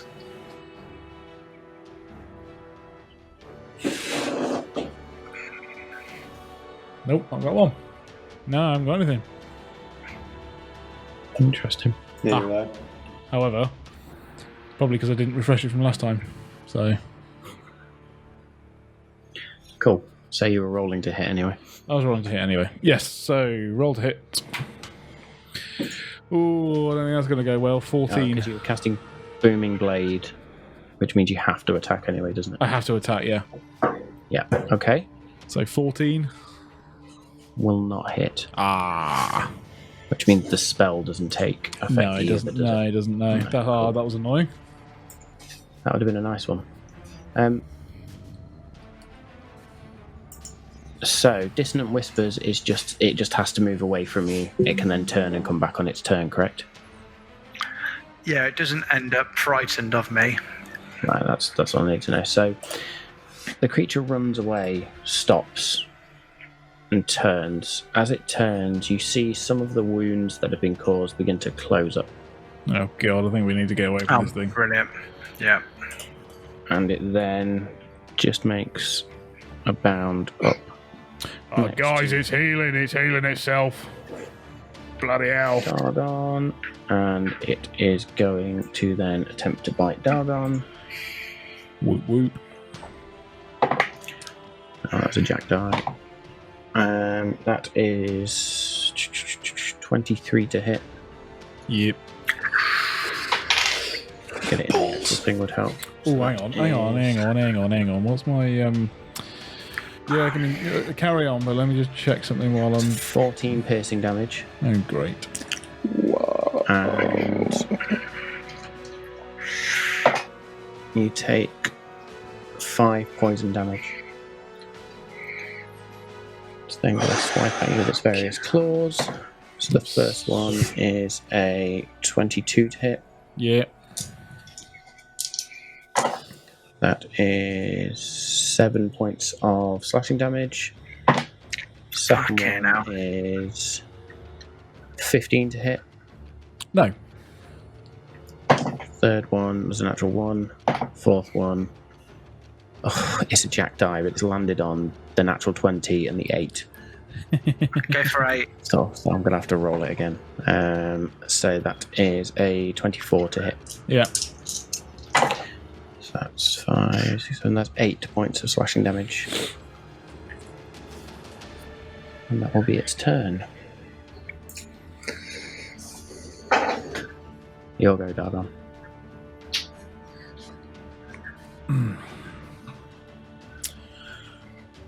Booming blade. Cool. Roll to hit this time. 22. 22 will hit. 22, good. So that's now 2d8. And that is 7. Hang on a minute. Do I need to separate these out? Different types of damage? What types of damage? Yeah. Yeah, because I've got one's thunder and one's radiant. Okay. 7 radiant and 5 thunder. Thank you. And you swipe across with Dawnbringer, and you hear this of thunder as you do strike at it. what we're then going to do, we're then going to. I've been hit pretty bad on that one, so I am going to. I'm going to disengage and move to some more stable ground. Okay, so you're going to. Can we move what, behind Bothrid or something? Is that more? Booming Blade was your action. You can't then disengage. Disengage has to be a full action. Can't use that as a bonus action. No. Only rogues. Have a second attack.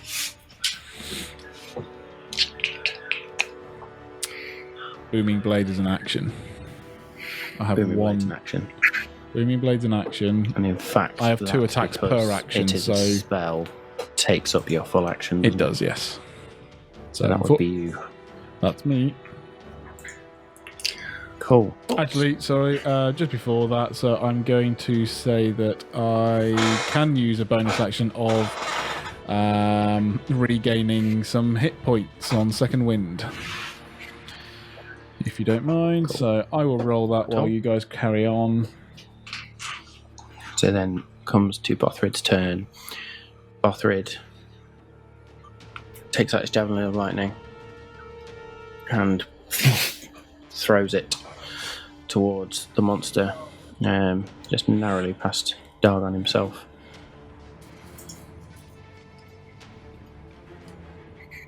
And misses as the Javelin just whistles off past. Sorry, my bad. It's alright. And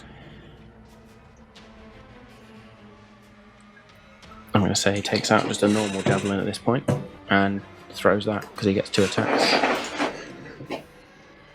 And that's a natural 1. So Bothrid's doing shit today and just whiffs past this monster twice. Kirik. How's Dargon looking? All right, I healed myself for 13 points just then with the second wind, and so 61 out of 91, so I'm 2/3 at the moment.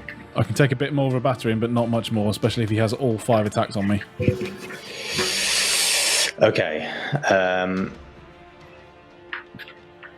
In that case, I'm going to use my action. How far away am I from this creature? Roughly. Roughly around 25 feet. 25, that's fine. I'm going to point my mace at it, and I'm going to cast... I'm going to channel divinity. Path... I'm going to use my Path to the Grave divinity, which means that I curse one creature I can see within 30 feet until the end of my next turn. Next time myself or an ally hits the cursed creature with an attack, creature has vulnerability to all of that attack's damage. And then the curse ends. Any damage? We'll take double damage. And as my bonus action, I will move slightly closer to Ander, kind of just behind him. And as a bonus action, I'm going to cast a... Sure. I'm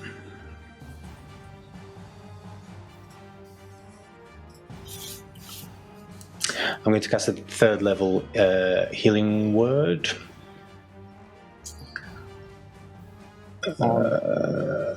On Dagon. So that will be for... Ooh, that's not bad. 14 points of healing. Ooh, beautiful. Thank you very much indeed. Thank you.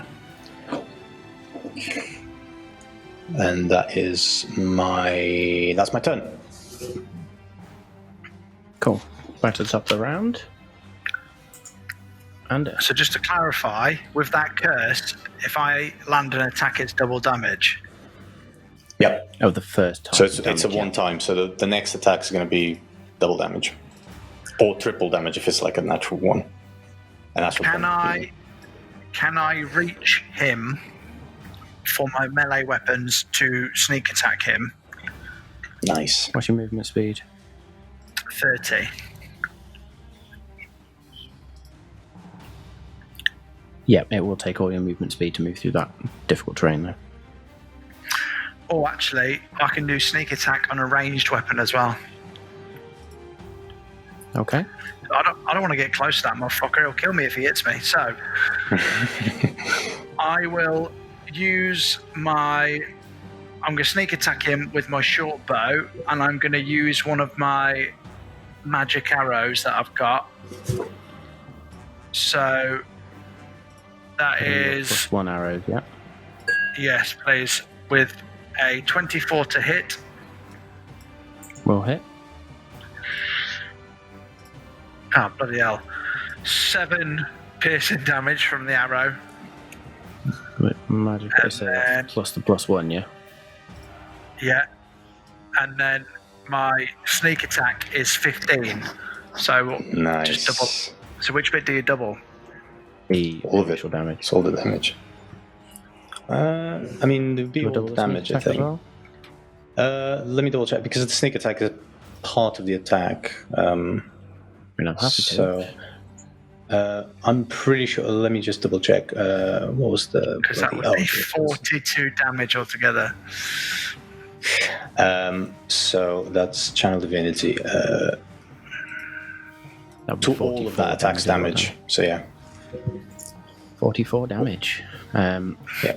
As this arrow itself just strikes in and passes immediately through, and it looks like it may have taken an organ as it passed through. And blood just begins to pump out. At this point, the creature is most definitely looking bloodied. That's teamwork, Eric, right there. Yeah. We kind of like high five. The curse is now gone as well. Just so you know.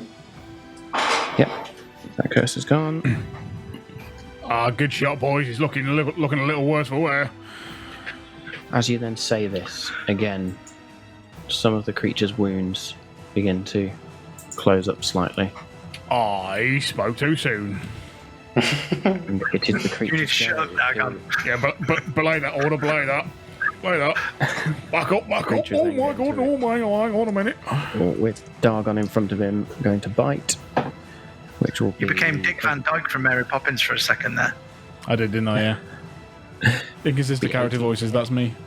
18 to hit. Yeah, unfortunately. That is 13 piercing damage Jesus. and 1 point of poison damage. And then the 5 Lucky flat that. attacks, we're just going to do these all together. So first one is a 22. Yes. Second one is a 25. Yeah. Third one is a 29. No. 29 does it, you cheeky sod. Fourth one is a 21. Yeah. Fifth one is another 29, so all 5 of them hit. Fucking hell. Help me, None of those natural 20s as well. Jesus. None of those were natural. Have you got like a 20s. plus 10 on your attack rolls? You must Mostly. have. I have. Plus 11. So that's 11, 17. Oh, let's do this at the end, shall we? So, I think this beast just belly flopped me. calculator, because I am that bad at maths. I'm a pinata at this point. Bloody hell. Yeah, when he needs a calculator, I'm fucked. So, what did I say? That was 17 plus. Well, at least it's not going to kill you outright, I don't think. Can it do 180 points of damage in one round?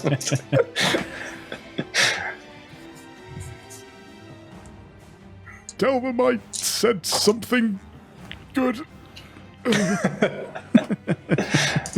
So that's drowning in the mud. Or his own blood. Yeah. You take 87 points of slashing damage. 87. He's got to be dead. Yeah, I am down. Is that double As what you had? just see No. Dargon ripped to shreds as these claws just take them apart. Jesus. I don't even Dargon. need to remember how much that is. I just need to type in exactly how many I've got left and I get how much to go out by. There you go, I'm down. Dargon drops. Cool. What's the rule of Um, being dead without the chance to do saving throws? That isn't it now? If he hits me for 91 points, that's it. I ain't coming back. So what's Yeah, your... it's 91 is my If he HP. does 91 damage in one go, yeah, you're dead. And bearing in mind, if he attacks you now, it's a critical. So it's Yeah. double damage. I could be going Dargon, down, your boys. go. Make a death saving throw. Oh, is it my go? Yeah, great. Yeah. oh fuck. 12. Okay. Nice. One save.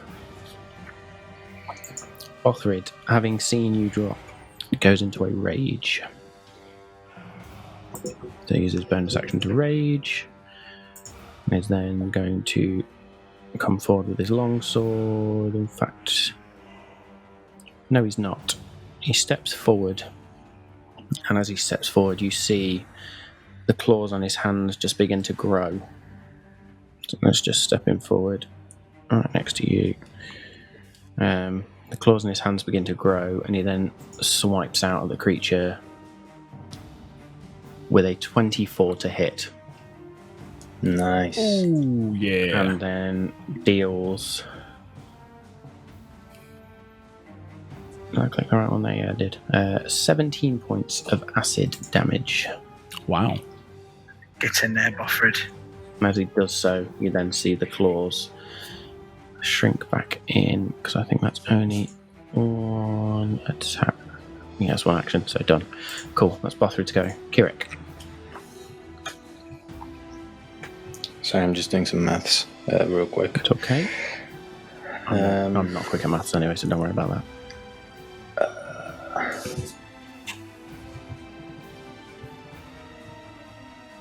Okay. Okay. Can I get to Dargon with my movement? with my movement. Let's say 5. What's your movement speed? My movement speed is 30 feet. So that would be 20.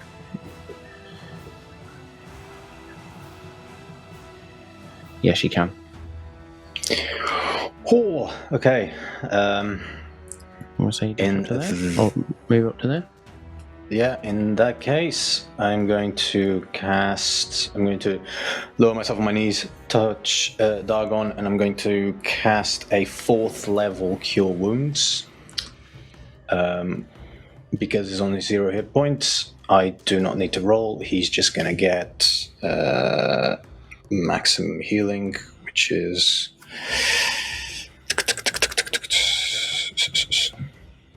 36 hit points. Oh, you beauty! Shit. You can come again. As you place your hand on, clutch your holy symbol, and that golden light glows, and you just see Dargon yet again go. Eyes flicker open as he's on his back in the muck. And The hilt of I'm going to again.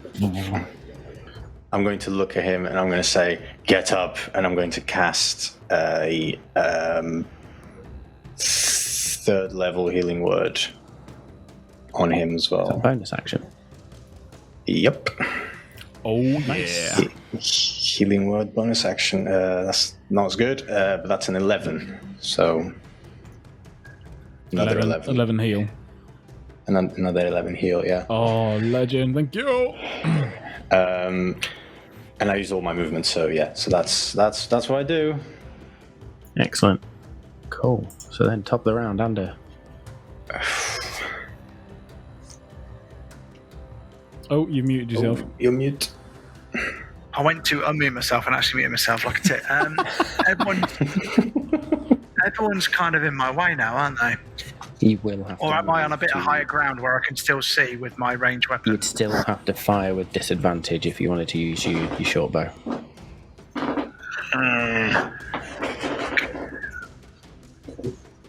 So I'm a disadvantage with any ranged weapon, no matter where I move on that little bit of solid ground, aren't I? Could I jump onto that little bit to the right to get a view and angle? So that's effectively one square between those two islands, so that will cost you 10 feet to move through that square, but then you've got the rest of your movement. Yeah, I'd like to, if I can get a better view and angle, I'll jump onto there, please. Yeah, I'll And give you that. I will do a repeat of my previous move and do a sneak attack along with my short bow. Okay. I will use another magic arrow as well. So to hit, Plus 1 damage. that is 24 to hit, That'll hit. 6 piercing damage, and 11 snake attack damage. So that is 34. Nice. And then, how are you looking, Dargon? Half health,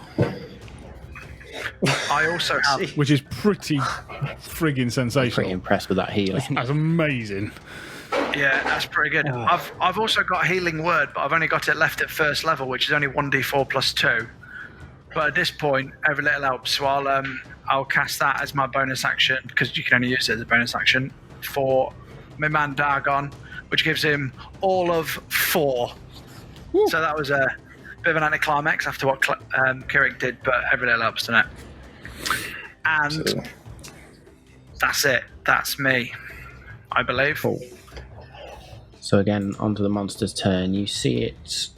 Some wounds begin to heal up, but this time they don't seem to heal up the same as they were before, or at least not this time around. And then it is going to, having seen Dargon now, in fact, Dargon's not stood up yet, he's still prone. Shit. So it's going to make a bite attack, and because you're prone, I believe that's at advantage. Yeah. Shit. So the bite attack is 28 to hit. Yes. I'm going to say that regardless, I'm going to use Stone's Endurance on this one. 14 points of piercing damage. Good job. And more. 8 Poison. points of poison damage, so you can half both of those. Actually, it's I reduced the damage, so Okay. by a certain amount. So hang on a minute. That was 12.8. Yeah, So let me just roll that one. 20 points of damage, basically. Yeah. So D12. Got to remember which one that one is. That's that one. Don't have to use this very often. And that is 13 points. Thank God for that. So 7 points of damage. Cool. It's then going to strike 3 times at you with its claws. Great. Oh, Jesus. That was the same both times, so that's 26 to hit for the first one. Oh, that's a natural 20. The natural 20 I on will the second use. one. I'm going to use my reaction, Sentinel of Death's Door, which will negate the natural 20, so it'll be a normal hit. So it just doesn't double the damage. Ah, okay, fair enough, thank you. So the second one hits, and then the third one is a third hit, so 3 of those hit. So You have got some mad spells. It's crazy. It's horrible. That's at the end. It's horrible, but it's pretty good. It's a reaction, so I can't like keep using it. So if it kept like rolling natural 20s, sorry, can't do anything about that. If you kept rolling natural 20s, Matt would be cheating. Still going to take me out again. I loved God. Math's face. I can't do maths, I hate maths. Well, if he's getting his calculator out, you know it's a lot of damage. Just about to try something here. And 9 points of slashing damage. oh, you git. I'm out How again. many? Fuck. And then it turns to Bothrid for its final 2 attacks. So it's a 22 He's to got to hit. be Which will nearly hit. dead, though. Oh, I was just going to the use second something one I hit thought as was going to do well as well. 6, 7, 29 points plus 12. Still can't do maths. 41 points of damage to Bothrid. Bothrid's either down or nearly out. Just check. Rage. Resistance to bludgeoning, piercing, and slashing damage. Nice.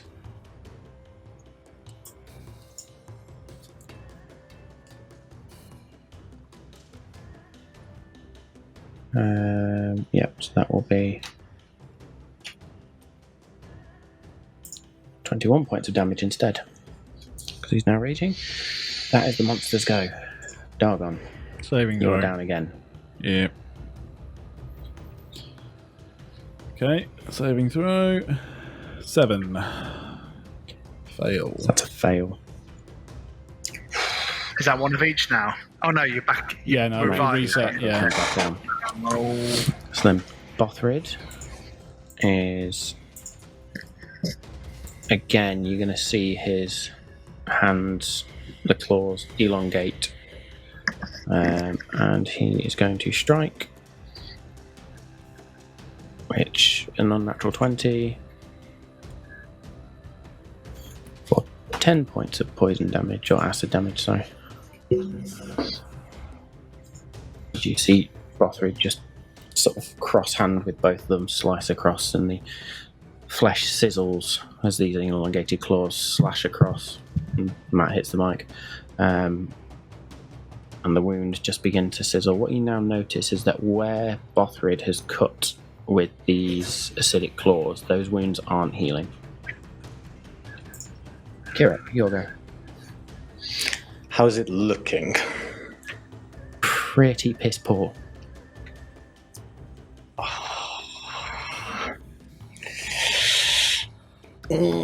Okay. on, fuck him up. This is a stupid idea, but sure. I'm going to kind of move between Dargon and Bothric if I can.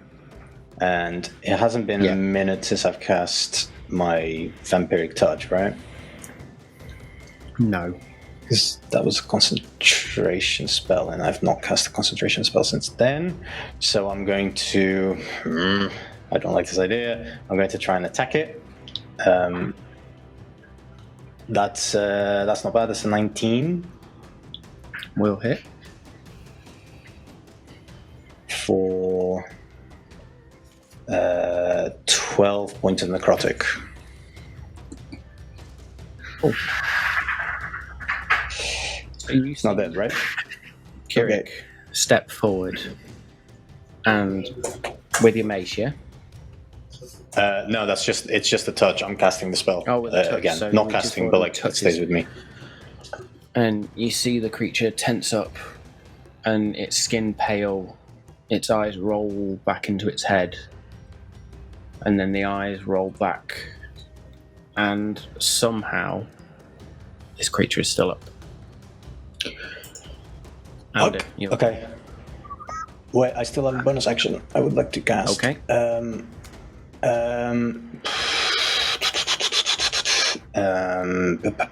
Fuck. Okay, it's not much, but I'm going to cast Healing Word, first level, on Dagon, which means you're down once again, so it's maximum. 8 points of healing straight away. You legend.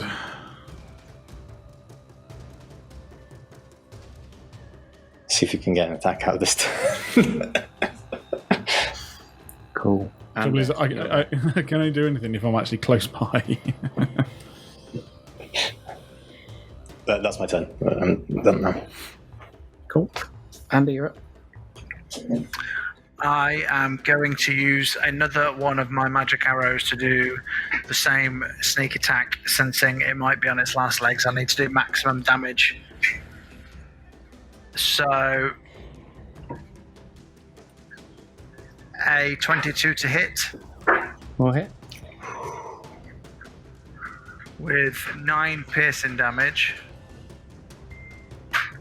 and another 8 sneak attack damage. Cool. So you fire the arrow, and again the creature's still got a very pale look to its skin. The arrow fires, strikes true. You get a strange sense. This creature is like on death's door, but for some reason not dying. Anything else you wish to do on your turn? What? Yes, I would like... Oh no. I was going to give Dargon a bit of bardic inspiration, but it's the monsters go next, isn't it? So he'd have to use it on a saving throw, but not... It's not going to add on to his AC or anything like that, so I think that's pretty redundant, isn't it? The only thing I can do to help Dargon really is to do Healing Word again, I think. That's the only other bonus action I've got, so I'll do that. And he will receive another 6 points of healing. Thank you very much. But I don't know what to do about this thing that won't die. And that's the end of your go?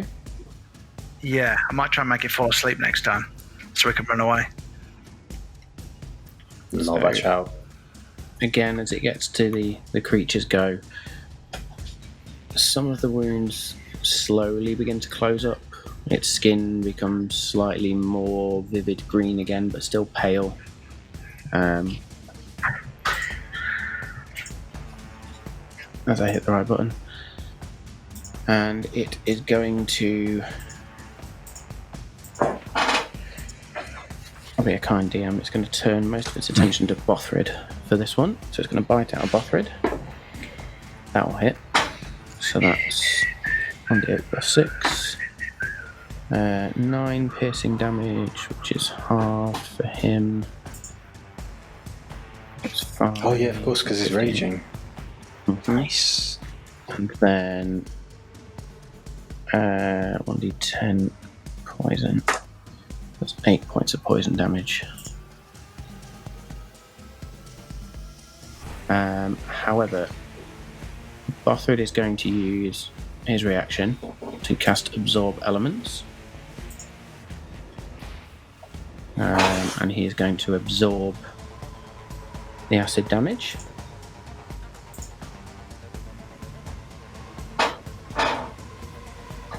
Absorb the acid damage. Why would that help him? So you'll see. Okay then. So you just see So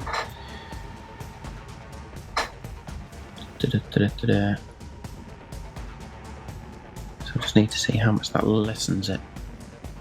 I think it's by the dice roll, isn't it? Spell captures some of the incoming energy, lessening its effect.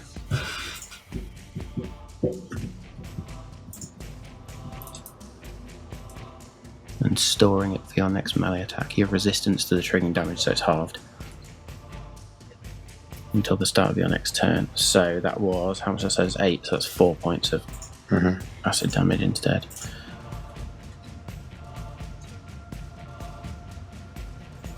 Cool. And you see a weird greenish glow around Bothrid as this bite takes effect. The creature's then going to strike it in with 3 claw attacks. First one's a natural 20. Second one's a natural 1. Third one's just a normal hit. So first one, natural 20. He's raging, right? So Yes. that's going to get reduced anyway, so okay. It's going to get reduced anyway, so that's 5, 10, 11, that's 22.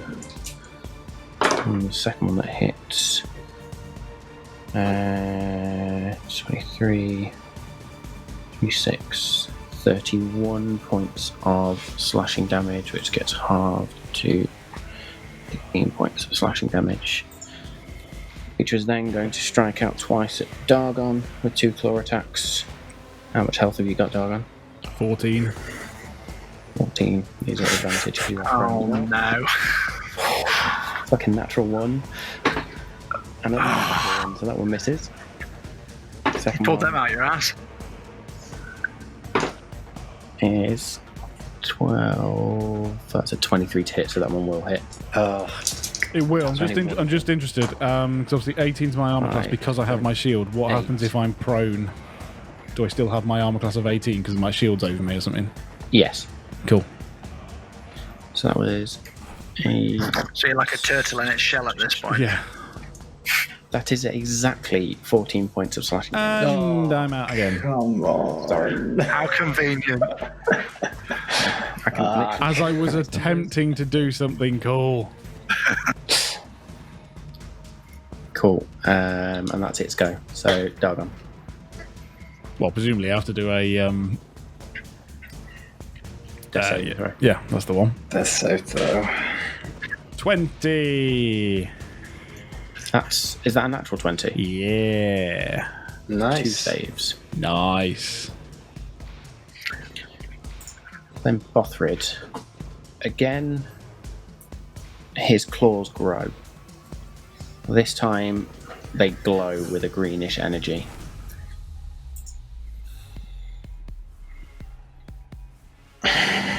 Would help if I actually showed the dice. That just hits. Fuck me. So that is 4, 5, 6, 7 plus a 1d6. That is 9 points of acid damage. So as Bothrid cuts in again, just these huge, great tears open up in the creature's flesh and they sizzle and burn with the acid. Those do not seem to close up at all. The creature again looks like it should be dead, but it's not for one reason or another. It's still up. Kirak, your turn. Should we be attempting to bug out at this point? Even though I'm dead on the floor, but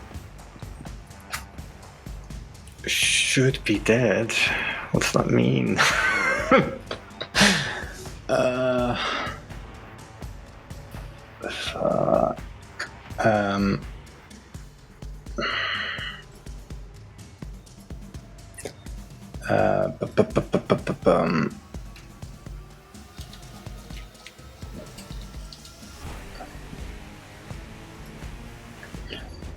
Okay, sorry. I'm going to try and cast a third level inflict wounds on it.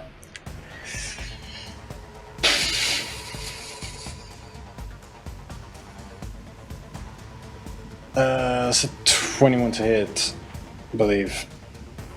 That will hit.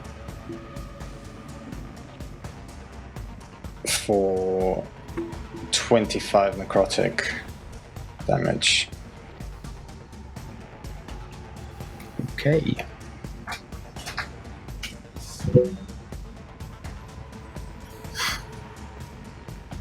And that was a spell, yeah.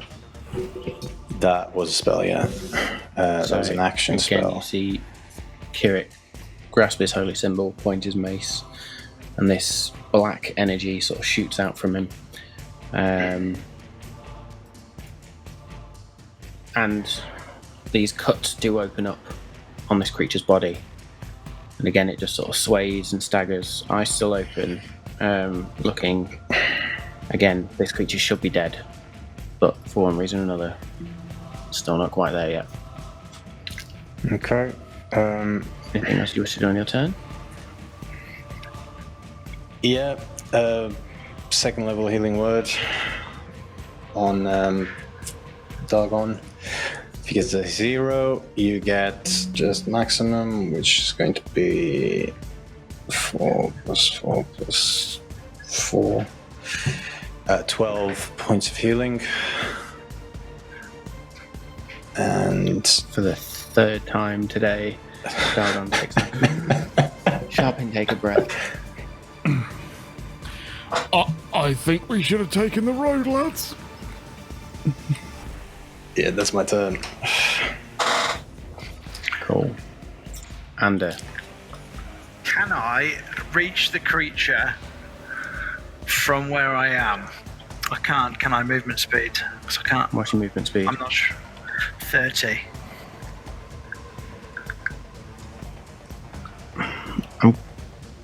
Technically, I can put you there, which is kind of within 5 feet. If that's right, 5. Am I within 15, melee range? 30. I will say for the sake of this, yes. So I am going to then use both my rapiers and my sneak attack on it. So I pull both my rapiers out, speak the word Dracaris, and my rapier sets ablaze. So I'm going to go first with my Dragon Slayer rapier. Fucking hell. I rolled a 1, so that's 9 to hit, which won't work. Off to a good start, everyone. 16 to hit on the second one. Is that with your flame tongue? Yeah. Yeah, that'll hit. And then we've got 12 piercing damage, and then we have 6 fire damage.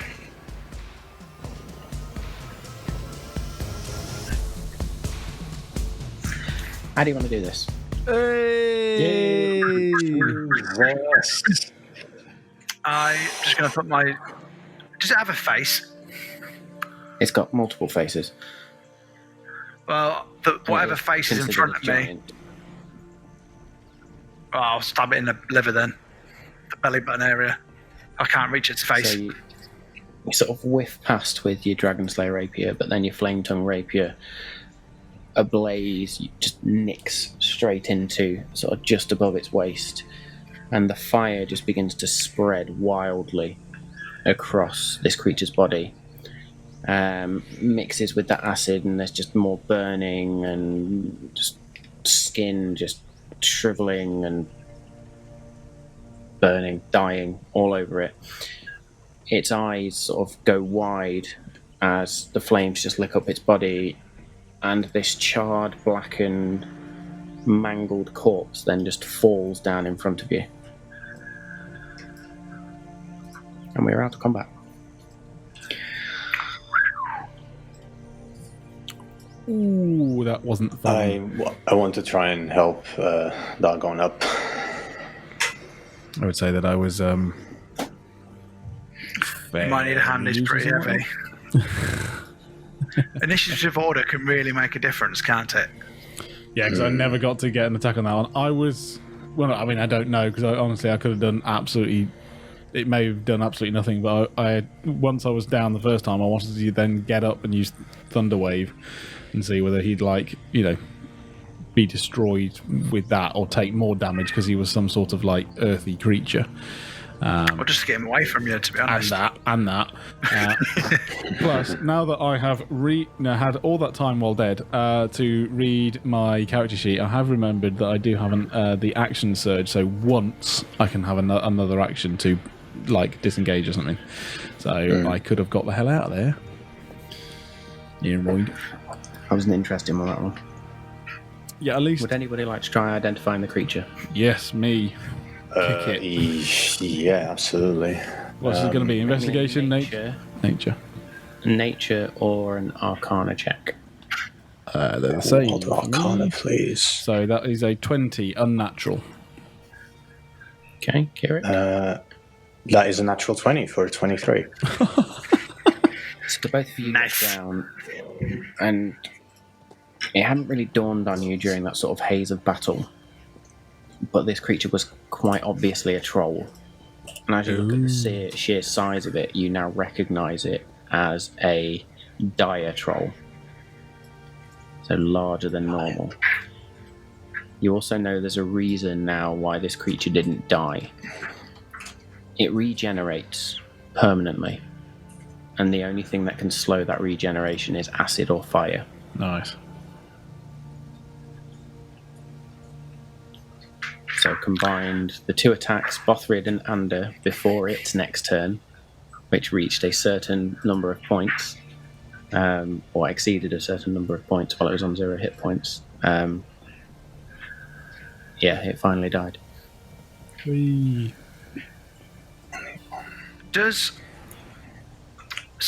In real life, would lightning? Because lightning can set trees on fire and shit. Could lightning damage do similar, or does it have to be specifically fire? It has to be specifically fire for D&D. Unless you were going to say, I'm going to use lightning bolt to try and set this tree on fire, and then I'm going to stab it with the burning branch, which would then be fire damage.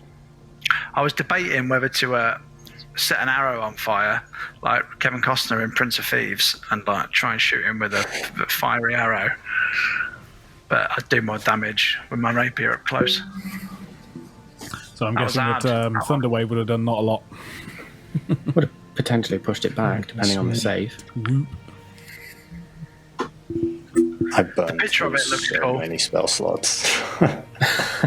We are definitely stopping somewhere, hopefully safe, for a long rest. Absolutely. So Our party's at this point, Our party's pinata at the moment. you've travelled.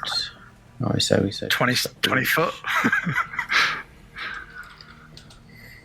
So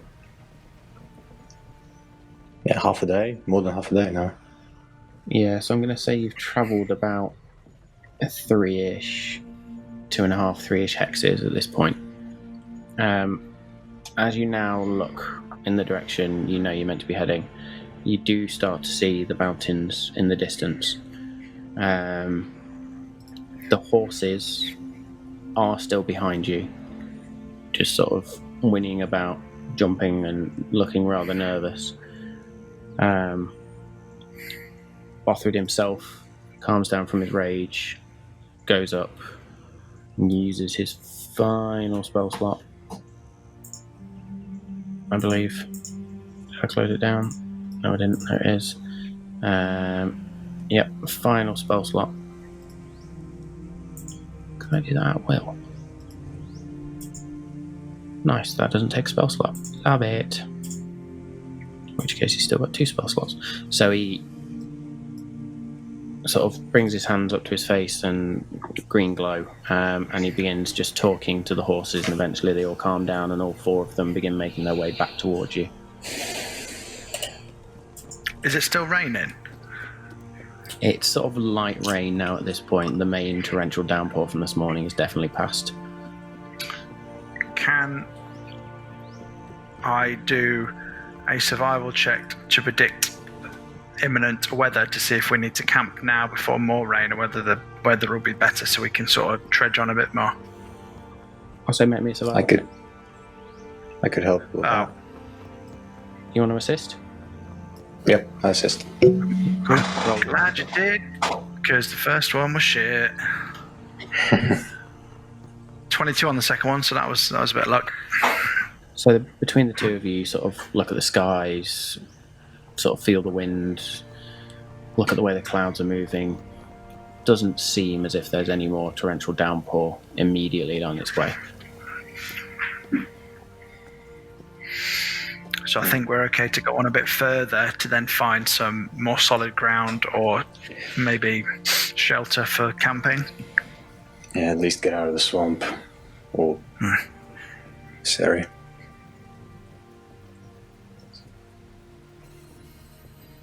I think we'll lead the horses as opposed to mounting them. Just because... You begin to lead the horses, and it takes another hour or 2 to eventually get out of the swamp, and it then becomes sort of the normal grassland and plains. You start to see the smallest trees and shrubs that naturally accompany mountain ranges, and eventually, over the course of another couple of hours, you come to the sort of foothills and the smallish mountains as you begin to enter the mountain range. So clearly marked on the map, but not named.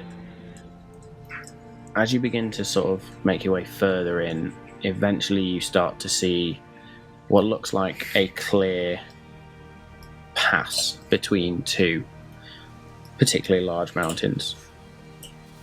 Wide enough for a couple of horses to pass side by side, but certainly not wide enough for all 4 of you to travel side by side.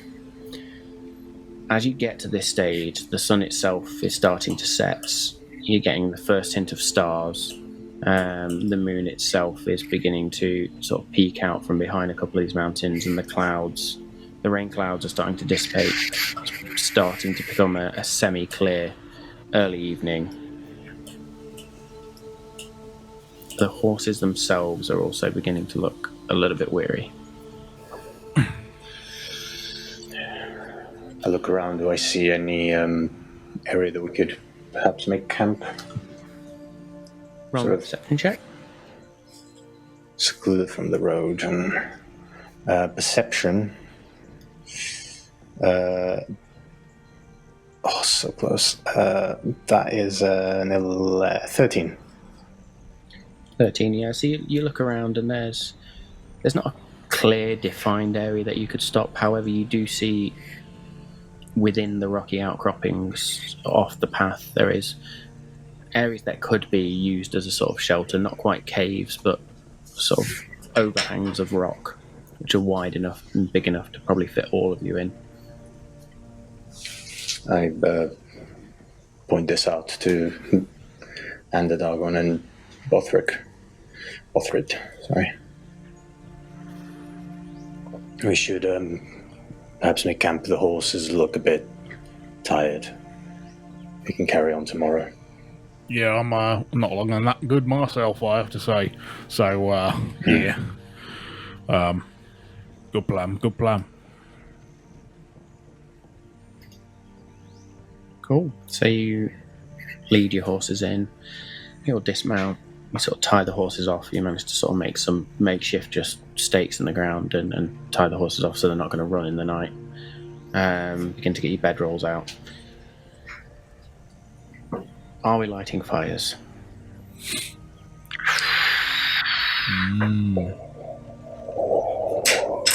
Oh, you put the exact same face on there. It was beautiful. Could I do another survival check to see if it's safe to light a fire, or whether I think I'll attract wild game or bears or some sort of shit? As you can tell, I've just read what survival checks can be used for. Oh, yeah, you can make me a survival check. 15. So the 15, you sort of study the ground, you study the area around you. You don't get any definitive tracks of anything that would be threatening. There's sort of looks like some simple game, rabbits, maybe a deer or two. Doesn't seem like anything wild would particularly, or at least not that's something that's going to scamper across the floor, would potentially threaten you if you were to light a fire. I think it's safe enough to light a fire. If you want to, lads, the mountains are... I'm loving Samal's thinking face here. It's brilliant. I've got a thing I can do, but no, yeah, we'll light a fire. I think. What was the thing? I could. I was thinking of casting light, and then cover it up so it's just dim light as opposed to bright all around. Okay. But nope, we'll light a fire. Cool. So you sort of set up a small little chimney, light the fire, and it sort of reflects off the makeshift cave wall, if you like. And there's just this dim glow in the area you're in. Begin to cook up a little bit of the rations, make a sort of broth, feed yourselves, and then you all begin to sort of bed down for the night. And that's where I think we'll leave it for today.